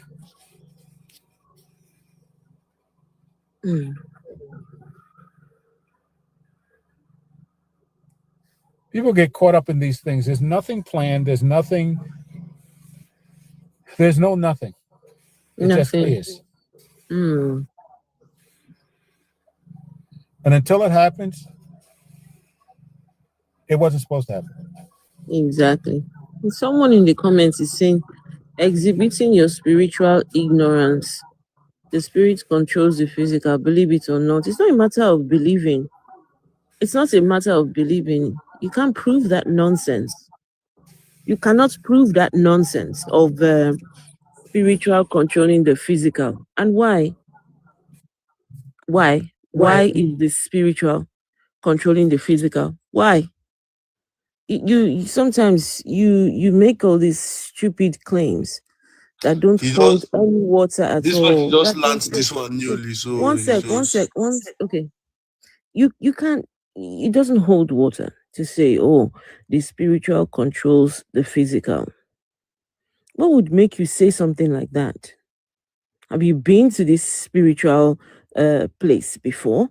Do you know what goes on there? You have absolutely no idea. And why on earth should this spiritual place have such authority over this realm? We don't have control over that stupid spiritual realm. We don't have control. But these people want us to believe that that supernatural realm has control over us to the extent that they can come and go as they please. Angels, demons, even Jesus came from that realm down to this realm to come and put on flesh, they said. He wanted to feel what humans felt or what humans feel. He wanted to experience what it is to be human and then unalive himself. Right? Their spirit will come, impregnate young girl, run away. some ghosts, But why did he, but he some did not he wanted to experience, but he did some not angels. Wait now, some angels came, had sex with girls, had the Nephilim, right? The Nephilim babies. All of this, they can come and go as they please. They can shit on us and just go. Look at the angels that came down from the heaven according to the book. Please, when did God punish those angels? They came here, had sex with the girls, had the Nephilim babies, and all of that, and God got angry and flooded the entire world. Please, what was the punishment for the ones that did the impregnating of the girls? What was the punishment? Nothing. These spirit people can come and go as they please, can do whatever the fuck they want, and somehow it's okay with you. I don't believe in any spirit, anything, but if that place exists, I think it's high time we petition. We have to write a petition. The spirit world needs to stay in the spirit world and leave us the fuck alone. They're accepting nonsense. Crazy. The spirit world controls the physical. When people agree to that, just know that person's mind is completely brainwashed. And that person, anything that happens in their life, they're quick to ascribe it to this spiritual, the spiritual people. It's them. They're the ones that did it. Instead of to think where they went wrong, they'll be looking for who to blame. Looking for spiritual somebody that caused. A man will commit lookery. He will commit lust and fall into the thing. Enter into the thing. Go carry in prick, go push chukam inside. Enjoy the thing, come back and say it was the devil. It was the devil that made me do it. I've been there. I've been there. It's the handwork of the devil. Who no go? Devil know they talk now. He know they talk for himself. He know get lawyer. So anything you do is the devil. I tell you, a lot of these believers, if there's heaven and hell, many of these believers they're not going to enter heaven because the amount of lies that they have told on the devil. I say the devil will come on that day with his paper and with his big notebook. And God will ask, does anybody have any reason why user 4373783421039 will not enter into the kingdom? Does anybody have any reason? Going once, going to the devil will raise his hand. On the 15th day of March 2025, they lied against me that I was the cause of their problems. On so look, these people better be careful. The devil will come and stand in judgment against them. Hello, Zara. Hello, Silver Gold. Hello, ladies. Where have you ladies been? Been a while. All the ladies just come today. This is personality, though. I'm using Silver's account because I'm with her. Oh, you're with her. Okay. Oh, wow. Yeah, TikTok didn't want me to come up with my account. Yeah, I noticed that. I noticed that you were trying to come up anyway. Yeah, they keep telling me to on my camera and start my own live. I don't know what's up with them. Anyways, there's something I really want to say about these Nigerian pastors. I feel like it's time most Nigerians start arresting them. Like personally, I feel like we need to massively start filing lawsuits. Exactly. And arresting them, because I think that we are not doing enough when it comes to calling them out, because I mean they have so many things we can use against them. So the reason why they have the audacity to keep showing this, because I feel like they are bullies, like they keep bullying people who speak or say things against them, is because we constantly tolerate them. So if we have more people who are filing lawsuits who are arresting them, who are asking for their arrests or trying to probe them or something, I think they would be calm. So there's just this too much narcissistical trait going on with them. Like they always feel like they have to bully people. And I mean, we have so many people who are also even who've been bullied by these people, arrested by them, and then they end up just being silenced, not to ever speak up against. So it's crazy, but I feel like we need to start arresting them, because then you would have to have a cause. You'd have to have a cause to arrest. I think first things first really should be asking them to declare their assets, to show the money, how the money moves, right? Follow the money really with these people. How have they been spending the money? Where's the money going? The church needs to demand, the people who are paying this money need to demand to see the records, to see everything, how it's being spent, who is doing what. And yeah, that's the first things first. And then we can now start thinking about, okay, all the many crimes that has taken place in those centers. That's my opinion anyway. Hi, Mom. Good morning. Hello, Sarah. Good morning, everyone. What's good? Long time no see. How you doing? So let me tell you about what happened today. I walked in a mall to pick up some stuff. I think one of our shoppers here. Was it Blanco or shopper? I can't remember. I saw a very large banner written 41 days of supernatural whatever inside a mall, like a big banner. I'm talking street standard banner, like the ones they put on the middle of the walkway. That was the size that they put inside the mall, like at the counter where you're about to pay. You're telling me that there's a 10 days crusade, and I don't know, like why. I thought churches did not need advertisement or did not need PR, or I don't know. If they don't need PR and advertisements, if God is really working for himself, why do you have to place such banner inside a mall? It's not fair. You really can't avoid these people. I was at a karaoke last night, only for somebody to in a club. We're doing karaoke, only for you to say you want to sing one Christian music, and you, of course, everybody in there are not Christians, but for some reason it was okay, and people were doing, "Ooh, yeah," you're touched. Where you're drinking serious hard drinks and you're being touched by the Holy Spirit in the club. This thing you're saying is so annoying, especially for those of us who live in Nigeria that are atheists, right? I literally go to the club sometimes, and guess what? They have a whole like it gets to the point where you're even drinking in the bar, and then they start this whole live band where it's just gospel music throughout, and they just kill my vibe. Like I can mention all the popular hangout spots I've been to that I've literally had to stop going there because it gets disgusting at some point. Like how do we go from singing like erotic songs in it, like on a karaoke night inside a club, and then you pick up the mic, you're singing "Great is your faithfulness"?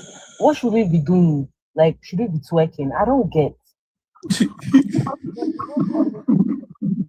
That one concern you. That one concern you. If you like,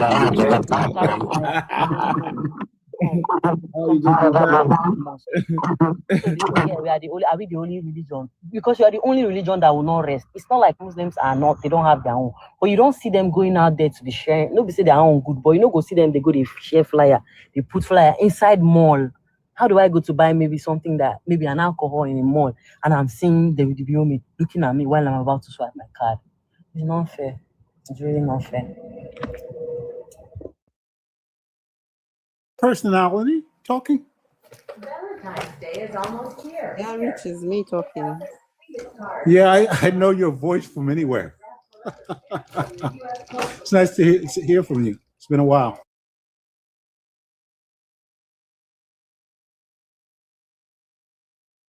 Yes, doctor. I'm sorry I'm not speaking too much because there's a baby crying in my background. I'm in the hospital with Silver. She's not been feeling well. But I'll be, It's okay.